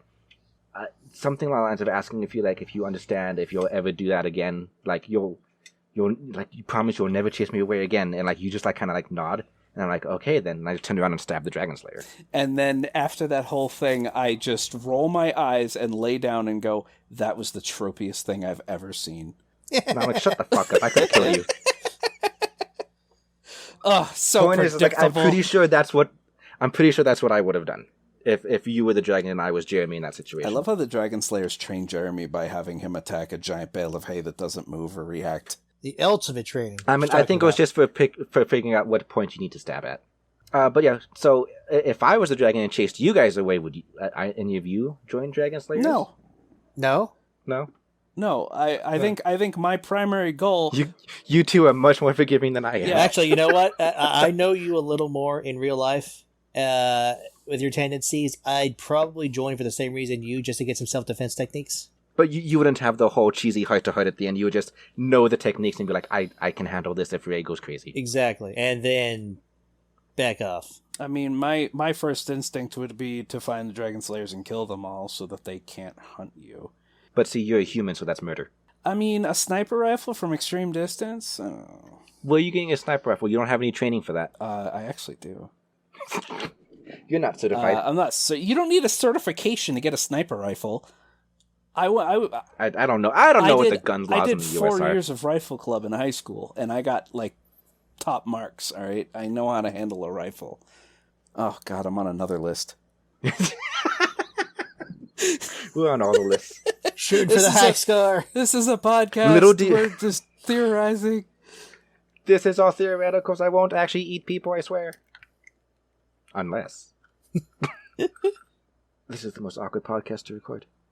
Yeah, I don't know if it's just because the book is so based in reality, and so there's no lore to talk about. Like, there's... No, I don't mean that. I mean, like, the stuff we're talking about is like, I don't know if this is okay to put out on the internet. Well, I think we'll be fine. I'll try to... It's just, for me, I think that one of the biggest things is that there's no world building because it's just our world. It's just our world. It's definitely a shortcut. That's why, like, the book that I want to try writing first is also, like, a modern-day setting, because there's not much world building you have to do, and it's really easy to kind of just get into it. Because, I mean, this book does take place in a world that is very much a normal world, except there is definitely magic. There is a character called the Crone. She has cursed Lambton to be immortal, so he is like 900 plus years old.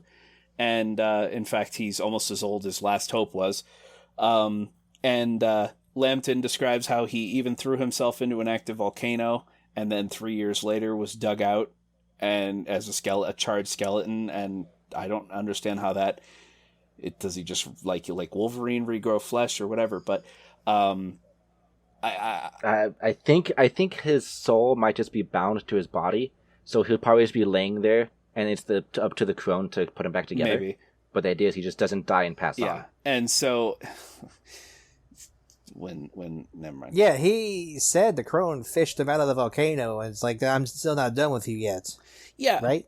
Yeah, but I mean, they didn't describe how he went from a charred, blackened skeleton to Lambton again. Like, and then the fact that... No, it was definitely hand-waved, so I think the Crone put him together. Yeah, and then, because it's also kind of hand-waved, I'm assuming, because we're going to be reading the other books, I'm assuming that this is not the end of Lambton, even though he was eaten. So if the Crone does, in fact, put him back together from whatever's left of him, then she's going to have to find some poop.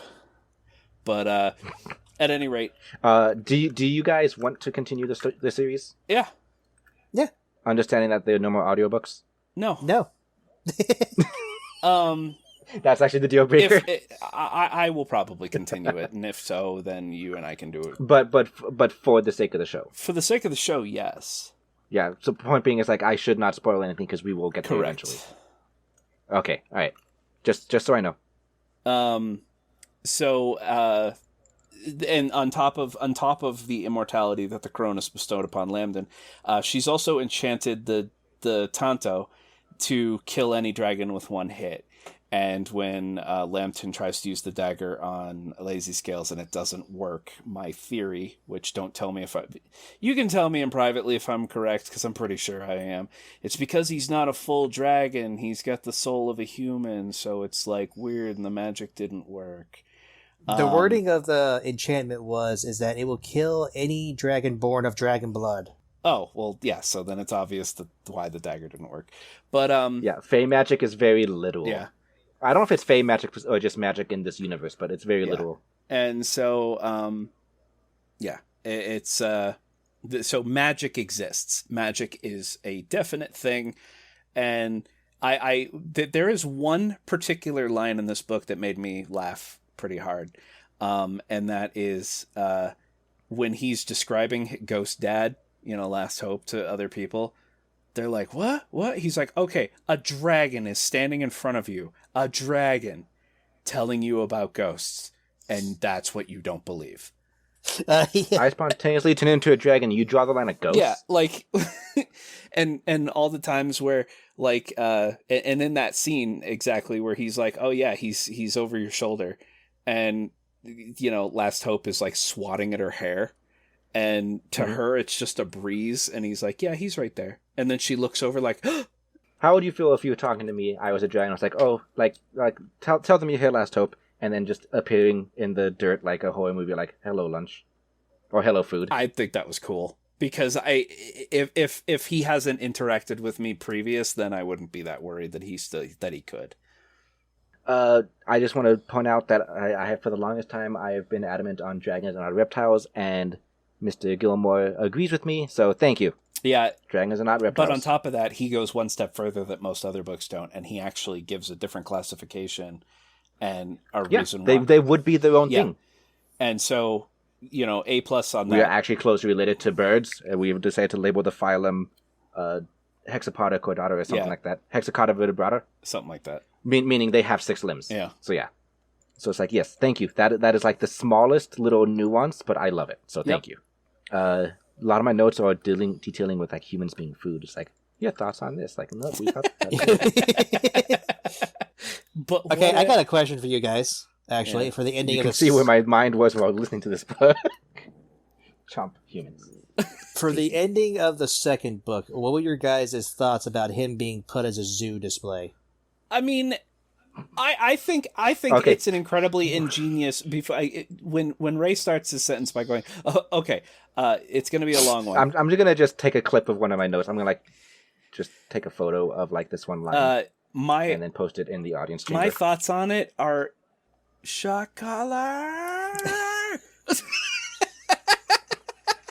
I do not agree with the shock collar at all. However, I agree with the zoo display. Yeah, there was another time I was talking in a dragon Discord about wouldn't it be cool if dragons, as their job was just to show up in a zoo, you go, you clock in, then you just go and sit in the enclosure and kind of just act like a feral dragon, right? And just do dragon things.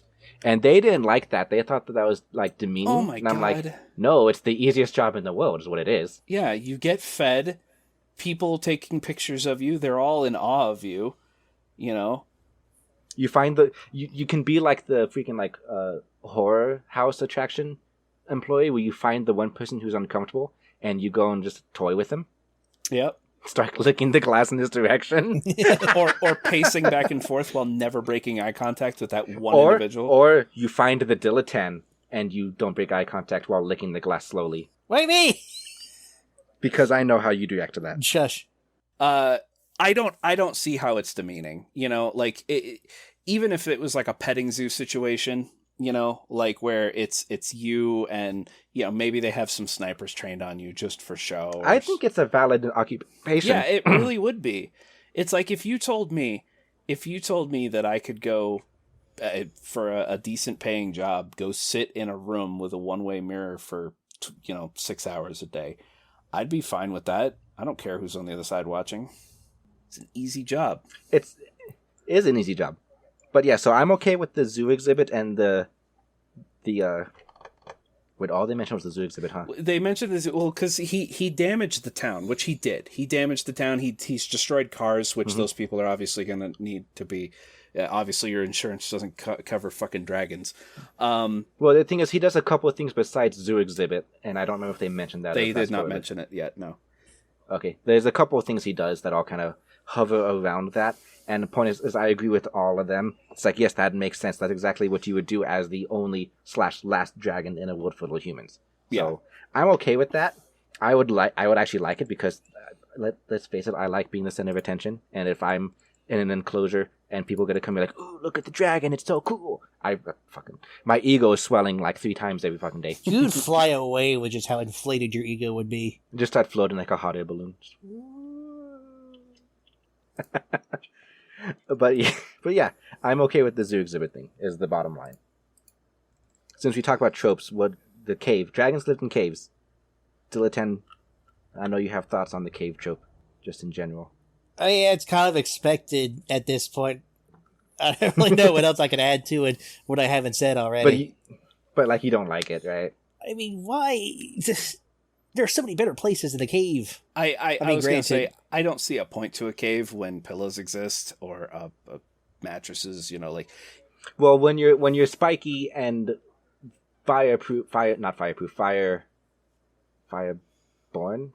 what's the word? Fire retardant? Fire prone. When you're spiky and fire prone, you probably can't do pillows. Fire hazard. But fire prone. You're prone to lighting things on fire. Even your drool is apparently really sizzly. Which I have a problem with that. That doesn't make any damn sense. I thought that was a cool thing. It's because he's leaking his fire juice when he gets really hungry and starts drooling. But I don't care how spiky you are. Soft is still soft. I do like when dragons have their own architecture, but that usually doesn't fit half the time. And in a setting where they were hunted to extinction, it kind of makes sense that they wouldn't have architecture. I mean, this wasn't really more of a social aspect, more of a survival technique, so I can't really argue against it. If he had the option to not live in a cave but still chose to live in a cave, I'd have problems with it. But he didn't really have. Yeah, any he just other has option. a mountain palace where the dragon slayers know he is at all times. I would totally right? Just spend a good week carving out the mountain, just make it into a giant palace. I would be 100% for that. I agree with the concept of a cave as the enclosure, but you should still have furniture stuff inside the cave, even if it's made of stone, just not an empty cave. Well, like Patrick Starr's house, everything's made of sand. Everything's made of sand, kinda like that, yeah. But I guess it comes down to he's also a new dragon, a young dragon, he doesn't know how to do that or that he even should. We would have had to see an adult dragon's cave, basically. I want to touch really fast on the ability that Last Hope has to mess with Lewis's memories, and how much I hate that, because it's really fucking close to mind control, which I despise beyond everything. But it was done in a really cool style. I guess visually it was cool, but just thematically, I hate it. Yeah. Yeah, no, I'm 100% against shit like that. Well, yeah, but do not. But the fact that he was able to, I liked the fact that they could establish that it was a two-way street, though. That Last Hope thought of the lung dragons and gave the memory, pulled it out and gave it to Lewis. Implanted the memory in Lewis's head, and he was just like, "Whoa, they're beautiful." And then Last Hope was like, and then he's horrified because he can't remember them. And that character moment of like the character building moment where Last Hope like actually almost like had a breakdown. Yeah, I guess I can appreciate that. Like it showed that Last Hope now realizes what a powerful and dangerous thing mind control or memory manipulation can be. Yeah, but like previous to that, when he's threatened to eat all of Luce's memories that had to do with his human past and just leave him like an empty shell to mold or whatever, it's like, nope, that's exactly why I don't like it. Don't you dare. Yeah. I do not like that kind of stuff. And then, really fast touching on the Xbox scene where dragons don't play games. It's like, no, that's fine. I told Benson about this before. I have mixed feelings on that. It's like, I understand that like dragons should be able to play games. Like there's nothing inherently wrong with it. However, I will admit that video games have completely destroyed the motivation I have to do anything productive, like actually sit down and write my book. So maybe it's better if he doesn't play games at all. So I'm kind of on Last Hope's side with that. This is a human toy. Don't touch it. Yeah. However, I do not like the fact that he like destroyed it at the end with his little tantrum. The Xbox, fine, it was his, so whatever. But like the projector and the generator and the extra controllers, apparently. It's like that wasn't his, and actually like costed other people stuff. So I really felt really bad about that. Like maybe gather it all up and put it outside, or something like that. Yeah. And then I guess to also touch on there's a lot of human concepts that he had trouble understanding towards the end. Property being one of them. Like he couldn't understand why Jeremy was upset about the cow or whatever. And it's like, I don't agree with that, because if dragons build hordes, then they have an idea of property. And again, his past life of living around all kinds of property, so, that's still there. Well, that's the concept of intellectually understanding it, but you can't like emotionally understand it. There's a slight difference there. Like a lot of times I'll explain to Bantam like, intellectually, I know that this is okay, but emotionally, this is bothering me, and I would rather that you stop doing that kind of deal. There have been a couple times I've talked to him that way. Usually has to deal with some of my phobias around social situations or whatever. Yeah. I'm not going to get into that. That's a lot of stuff I don't want to talk about. But the point is me personally, I understand the difference between intellectual and emotionally understanding something, and so I'm okay with him having lost the ability to understand why killing Jeremy's cow is so upsetting. But I also think that it's kind of dumb that dragons don't understand the human's sense of property and ownership. It's like, no, if you build hordes, you would understand property and ownership. And claiming people as his property. Yeah, the fact that he hoards people, and it has happened before to where Last Hope could recognize it. It's like, it's happened a couple of times, but it's whatever, dangerous or what. It's like that you can't even use the excuse of, well, owning things is okay, but owning animals is what's weird. It's like, no, apparently it's okay, and dragons have built hordes around living creatures before. So that was just like an oversight, I felt. Like I said this thing, but then changed my mind later kind of deal. I did like that one little trope where the dragon destroyed a village and hoarded all the bricks so they couldn't build it back up. So they couldn't rebuild it. That's pretty funny. That's just petty as fuck, kind though. of sitting on, yeah. Yeah. The end of book 1, the one scene where when Last Hope and Lewis are talking, they have kind of like a brief yelling match and then a little heart-to-heart. And Lewis is like, I'm just a kid. I never got to grow up. I didn't get to do this. I didn't get to do that. Yeah. And all that. It's like, I sympathize with that. As cool as being a dragon would be, I can sympathize with never getting to experience a couple of things. I never got to experience dorm life in college, for example. And I will never get to because I'm too old at this point.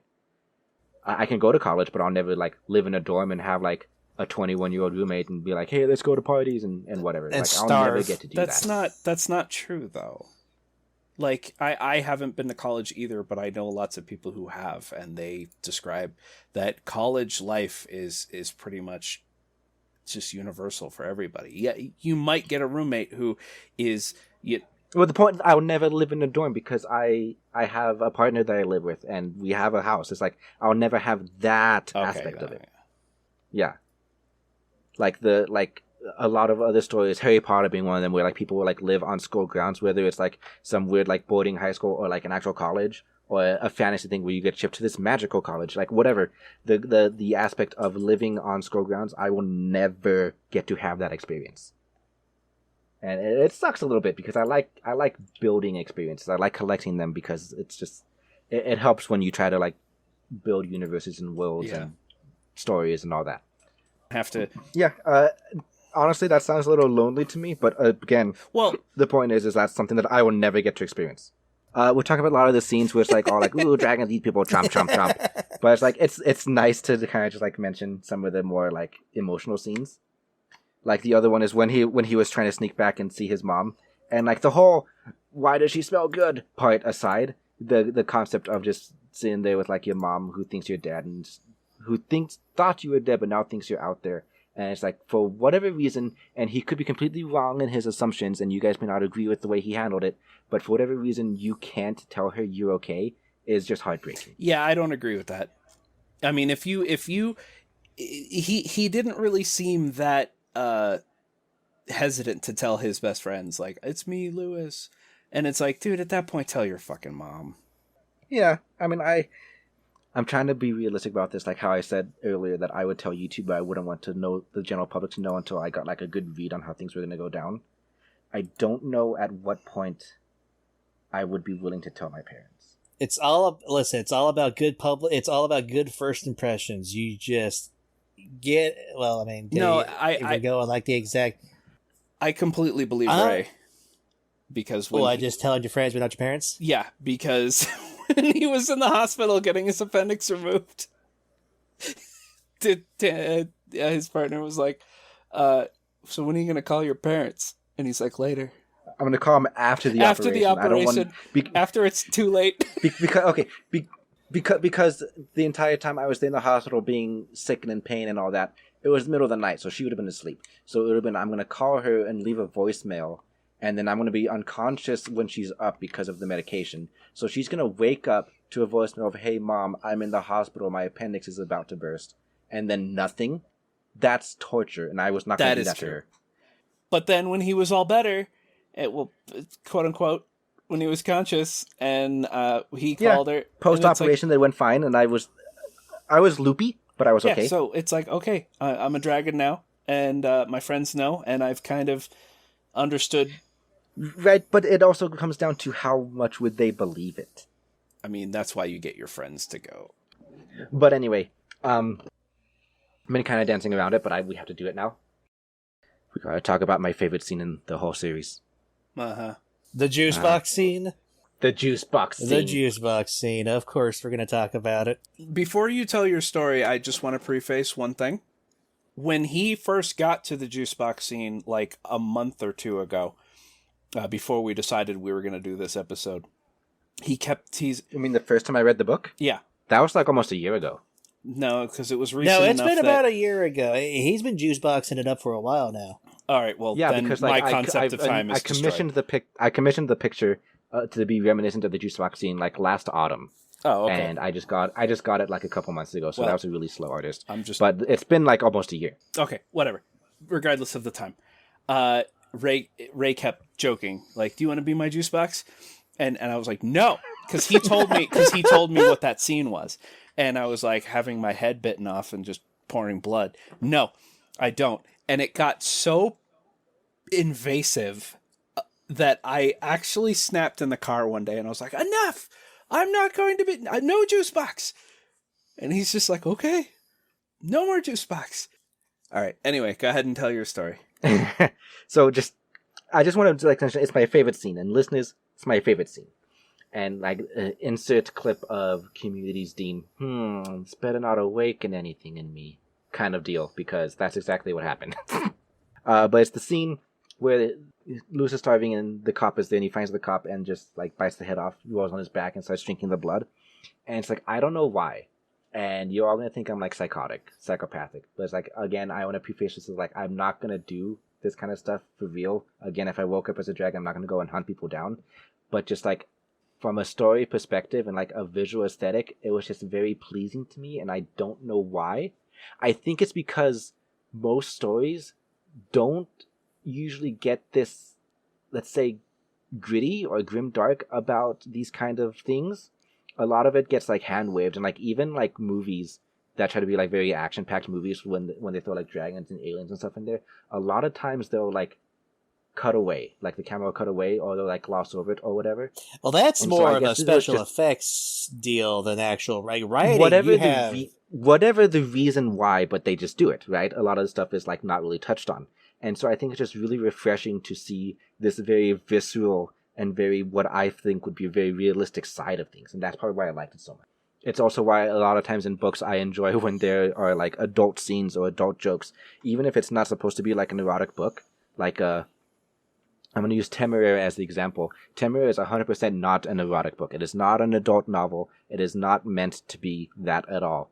However, there are scenes that happen where, with no descriptions, because again, but there are definitely scenes where it's like, yes, you know 100% this dragon is fucking this dragon.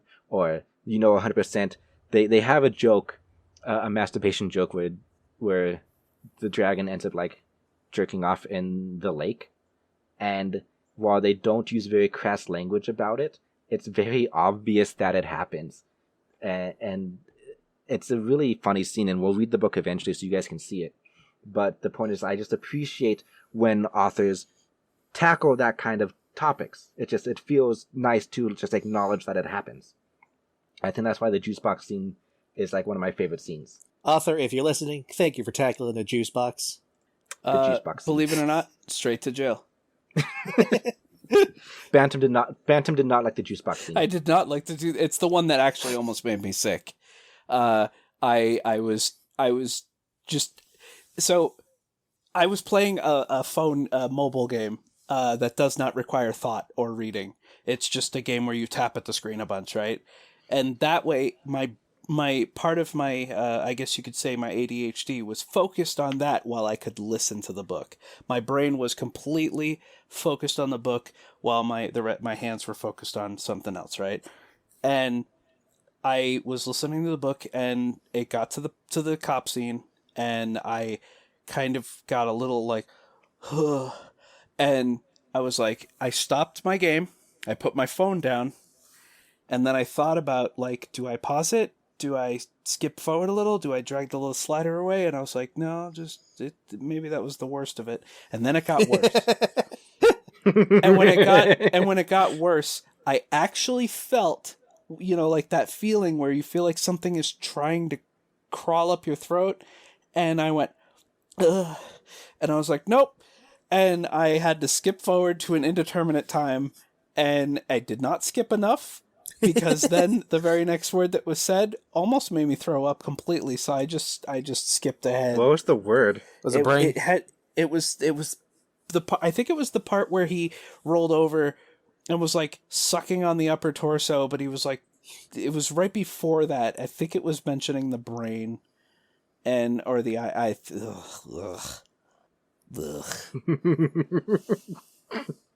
Point being, Dilettante, your thoughts on the juice box scene? As soon as I heard, I didn't get nauseous or anything, but I was like, oh, so this is the scene. This is what changed This Ray. is the infamous juice box. This is the scene that has awakened him. It was like that meme from with Leonardo DiCaprio. Oh, the one where he's sitting on the couch and then he points at the screen. Yeah.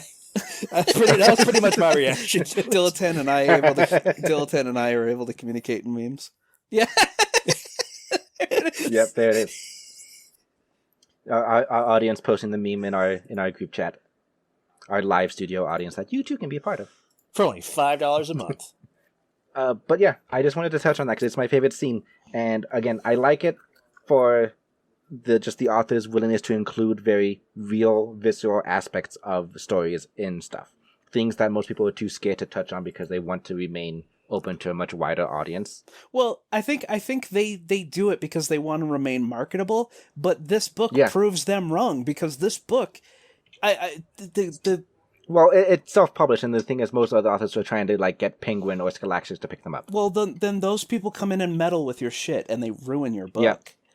Yep. And it's like I applaud the fact that you have all these books in hardcover laid up on your shelf, and they're really beautifully put together. They're not like, shitty fucking whatevers. These books are high quality looking. They look like they were put forth by a major publisher. And it's like you don't need to cater to everybody. I feel like half the more than half like novel writers these days are like, I'm going to get picked up by a movie studio and I'm going to get a Netflix deal. And it's like, don't go into it planning on that.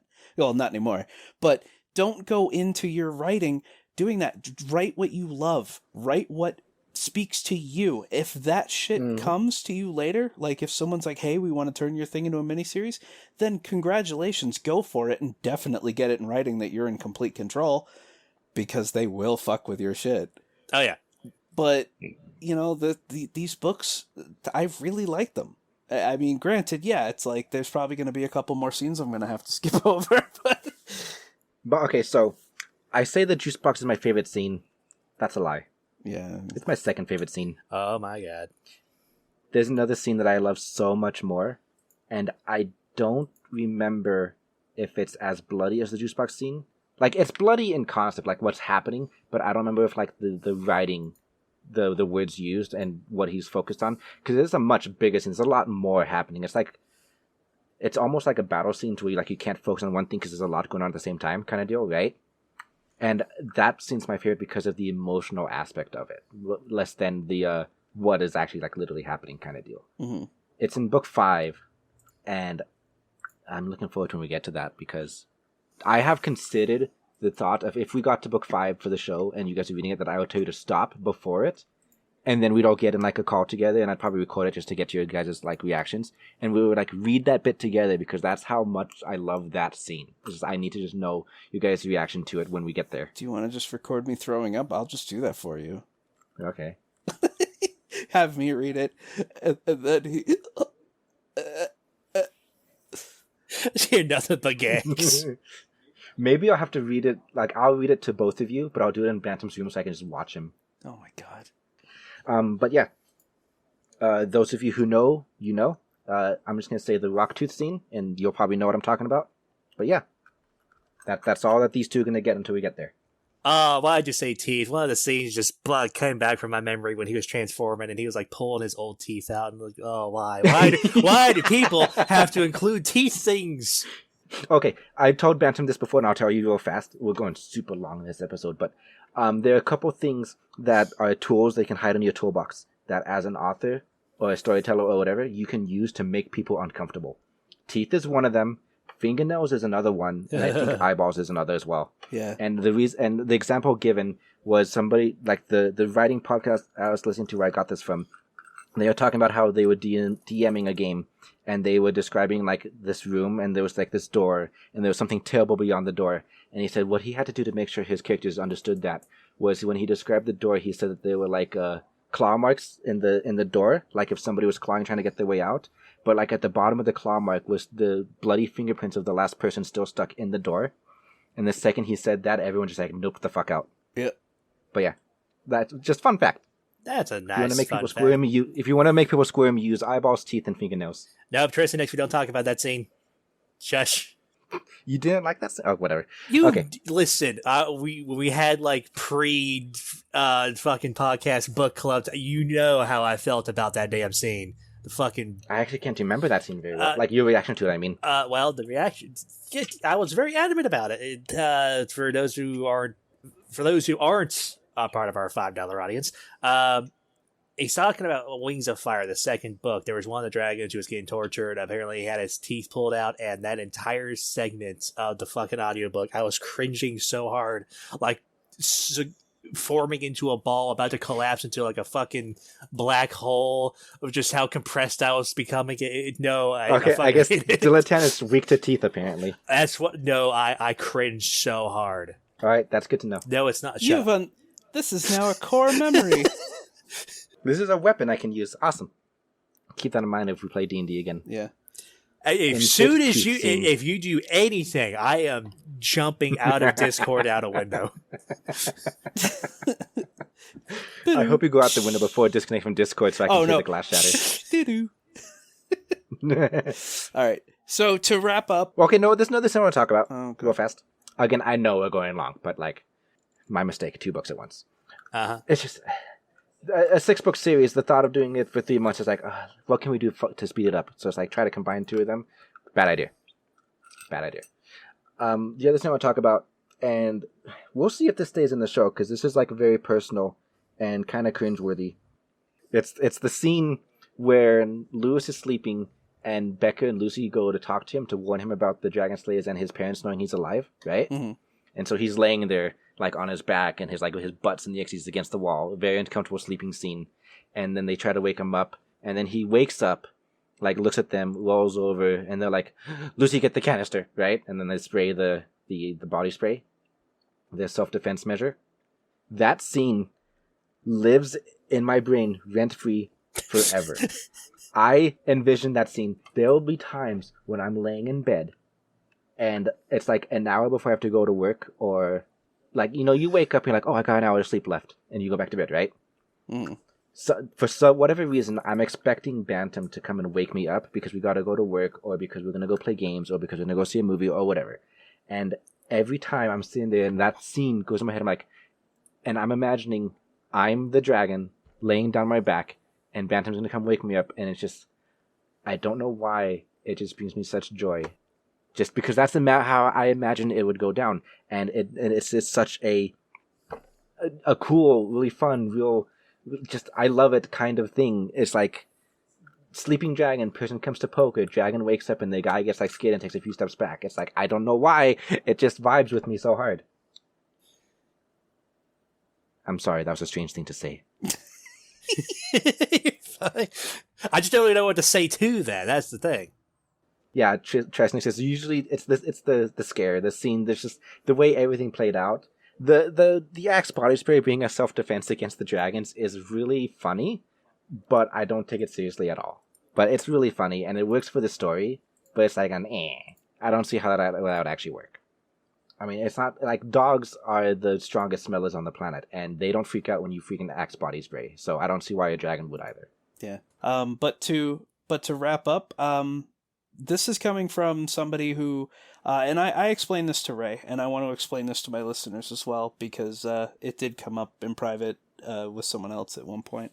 But essentially, I am not a book lover. I don't like books. If you told me, hey, there's this magical world full of dragons and these are the character names, and I'm like, cool, that sounds amazing, and they're like, yeah, it's a book, and I'd be like, oh, I'm no longer interested.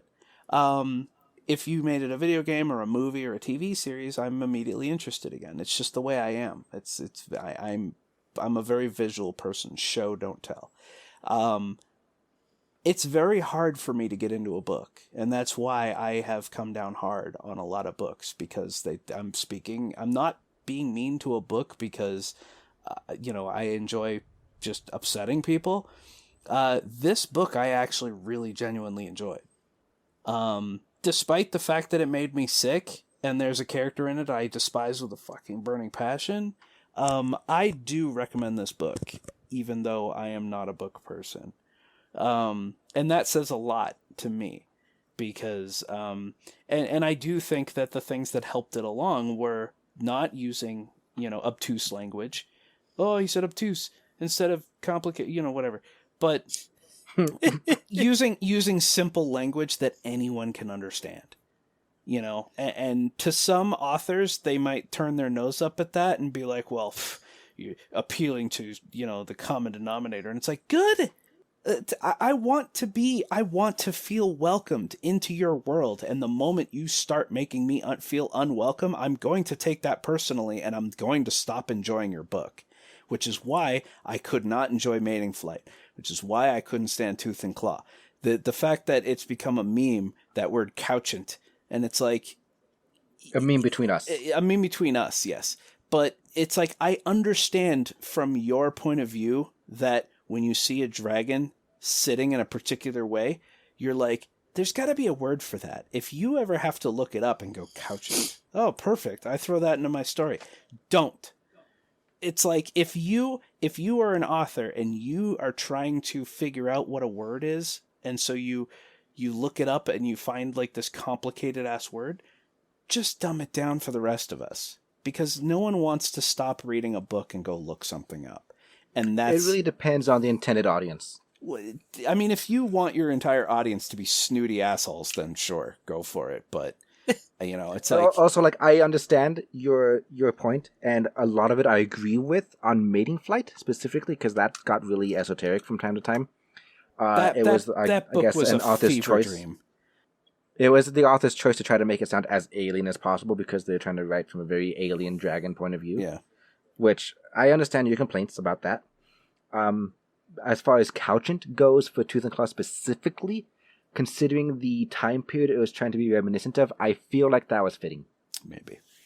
Maybe it's just it just keeps getting worse in my head because it became a joke. It is definitely that. But the fact that this book did not once try to push me out in any way, I mean, and I'm completely ignoring the graphic violence, because that's not the book trying to push me out. It's just me going and stepping around it. But once you start using complicated language, but like, for me to say that this book is a 9.5 out of 10, 10 out of 10, whatever, it's a good book. And I actually, even though there is no audiobook version of the other ones, I think I might still just borrow Ray's books and read them. I think what does help for Bantam is because of the fact that it is set on Earth and not some sort of fantasy world, because I think a lot of authors try to use those magical terms to push you out of the world and into their own fantasy, which in turn also backfires on Bantam's case. But because it's set in just the real world, it doesn't want you to push you out. It wants you to bring you in. It wants you to immerse you with some of something you see in the reroll, like Fortnite or Grand Theft Auto or shit like that, references to memes. I like that. We've got a 5-star haunted level. I don't know what that means. Oh, that was good. Yep. I want to play Halo when the music, also, it sounds like such a cringy line, but when he gets the projector set up and the custom controller that he's able to use, and he's like scrolling through the games that are already downloaded, and the fact that the author like ahead, granted, it's probably from experience, we as millennials, or whatever you want to call us, understand that like, Mom, I can't pause an online game, like, we know those are all jokes to us because boomers don't know. But for us to go, if the author slipped up and said, so I downloaded a new game, we'd be like, how the fuck are you getting internet connection out here? And it's like, he thought of all that, and he's like, yeah, I had to pick through the games that were already installed on the machine. And it's like, yes, a small, tiny, one-sentence throwaway detail that I was like, oh my God, he put thought into this, and then, and then he's like, I'm going to play Halo. And then he's like, and that theme music hits. Dude, you don't even have to play video games to know what the Halo theme is. And it's like, dude, the Halo 1 theme, because they changed it a little bit with every iteration, but the Halo 1 theme, to this day, so nostalgic as fuck. Yeah, it really is. You just throw that in there. Yep. At any rate, so yeah, I really appreciated that this author was welcoming into his world and not, And I appreciate how not squeamish he was. Yeah, I mean, I appreciate it. I don't like it, but I appreciate it. If we do end up getting an interview with him, I told Ray I just want to hey, what's the deal? Why? He agreed beforehand, being like he's open to it, but nothing is set in stone. I'd have to talk to him and try to get like some free time set aside for both parties. Yeah. But I don't feel like I should do that until you guys finish the first series at least. Okay. Well, how many books is that? 6. Okay. Yeah. For the first series. He's working on the second series. I think he just finished book 4 of the second series. It might have been book 5. I lost count. I haven't read the second series yet, and I'll explain why later. But yeah. Well, let me scroll back up. 1, 2, 3, 4, 5, 6, 7. So you have 7 books. Right, but like which means so Eon's the unwound. the third was out. I think it's whatever. It doesn't matter. Whatever. But is Eon's Nuance. Unwound the start of the new one? Book 7 would be whatever it's called. Yeah. Oh, gone wrong.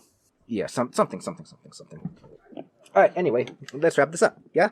Still at 10. Yeah. We're wrapping it up. Yeah. There's nothing you want to add on like Bantam did. No. Okay. Bantam, where can they find us? All right. So you can find us on Twitter at officialwadpod. Our email is wadpodcastmail@gmail.com. And if you want to send in a question to the show, and you get a response back from a completely different email, I'm really sorry if that spooked you. I'm having all of the podcast emails forwarded to my personal email, so that way I don't have we been getting emails? No. Well, we got one. Okay. We did get one. Oh, you're just preemptively warning them, not like it actually happened and someone did get spooked or anything. Well, I responded and never got a response back, so it was like, oh, I wonder if I freaked them out. Give me a sec. Let me find that one. No, it's fine. We don't need to read it now because we're going to collect the emails because our anniversary is coming up in like a month and something. Yeah. July 28th is when the first episode went up, so that's our anniversary. And I wanted to do a mailbag episode, so please send in emails with questions for us about ourselves or about the show, or like mention like, hey, my favorite book was this. Have you guys read this, and do you plan on doing that? Anything you want, send it into the show, and I want to go through a whole stack of emails for our anniversary episode in July. If you don't want to do an email, just send a direct message on our Twitter. I'm managing that almost every day. Yep. And he's a really good Twitter manager. Yeah, I am. Even though I forgot an episode for like 3 days, but we don't talk about that one. Oh, it's fine. I was in the hospital for a that's while, true. so it's okay. All right, and so we also do have a Patreon if you'd like to listen in live, be part of our studio audience, where you can, we obviously mute them, but we interact sometimes when we say our piece, and then someone else starts talking. I'll usually will interact, but yeah, in the editing, I cut out some of the interactions, just to try to not destroy the flow of the episode so much. But I leave some of them in there so that people know, hey, there's a live studio audience, right? Yeah. And so we do have our Patreon, which is World of Dragons Podcast. And if you like the show and you want to consider supporting, it would mean a lot to us. Yeah, it really would. We do have a Discord, 2.5 layers. I don't know if you can just search for stuff on Discord like that. But there will be an invite link on the show notes when I upload it in the show description. Joining the Discord is free. You can just come and hang out. We really do nothing but post memes and dragon art. But I'm hoping once we get more people in there, I can start hosting like votes. Would you guys rather we did X, Y, Z, and everybody in the Discord would be able to vote, right? Yeah. And then as we get more patrons, because having only like a couple voices feels a little weird, but as we get more patrons, I'll let them start suggesting stuff. So thank you for joining us. What are we going to be doing next time, guys? That's a good question. What are we going to be doing next time? Well, I don't think you guys want to jump straight into book 3, do you? Considering it's a physical book. Physical. You would like to do something. That would You'd involve like to do something fun. That would involve Dilatan buying it and having it shipped to him. That's the only. Well, no, he can get the ebook, which would be much cheaper. Also, oh, that's true. I honestly rather so- read the physical book than actually do an ebook. It's easier on my eyes. I mean, do you want to buy the physical books then? Whatever. We'll talk about that later. Point is, we're not going to do the third book right now, just because you need a break from book stuff, right? That's true. What do you guys say to doing the original and the remake of Pete's Dragon together? Oh, that sounds good. Because and do you want to know why I'm really excited? Take a guess, Ray. You want to see my anger and my rage? I want to see the sky light on fire with your rage. Oh, it's going to be beautiful. And the thing I is, was so salty. we were in the movie theater, and as we left, he was so angry. Like, you could see it. you could see it's like someone just pissed in his Cheerios, and he's been thinking about it all fucking day. And I agree with him. But it was like, the thing for me is like, if I have a really bad day at work, the moment I punch out and leave the building, I'm like, better, you know. But it's same thing with the movie. As soon as the credits rolled on the remake, I was like, wow, that was crazy. And then I like was able to disassociate from it. But ooh, he was so mad. All right, so we'll do the two Pete's Dragons next time. Yeah. I have As both a man of them, who's never seen both, this is going to be interesting. my god. No, this is We should try and watch them together. Yeah, this is so good. Well, I have. Hey, maybe we'll stream it to the Discord and you can join us. Ha ha. Oh yeah. Yeah, we'll do that. That'll get people in the Discord. So yeah, the next episode, yeah, as you said, we're going to be doing both Pete's Dragons. And we'll watch it with our studio audience. We'll find a way to make it work. Yeah. All right. So yeah, thanks for joining us for this stupidly long episode. Jesus Christ. Never again. That's Never what you let get me for do doing stupid like this again. No, just at this point, accept it, Ray. It's every episode. Every episode, you're like, oh, long. I just like being consistent. Consistently, our average episode length is like an hour and 40 minutes.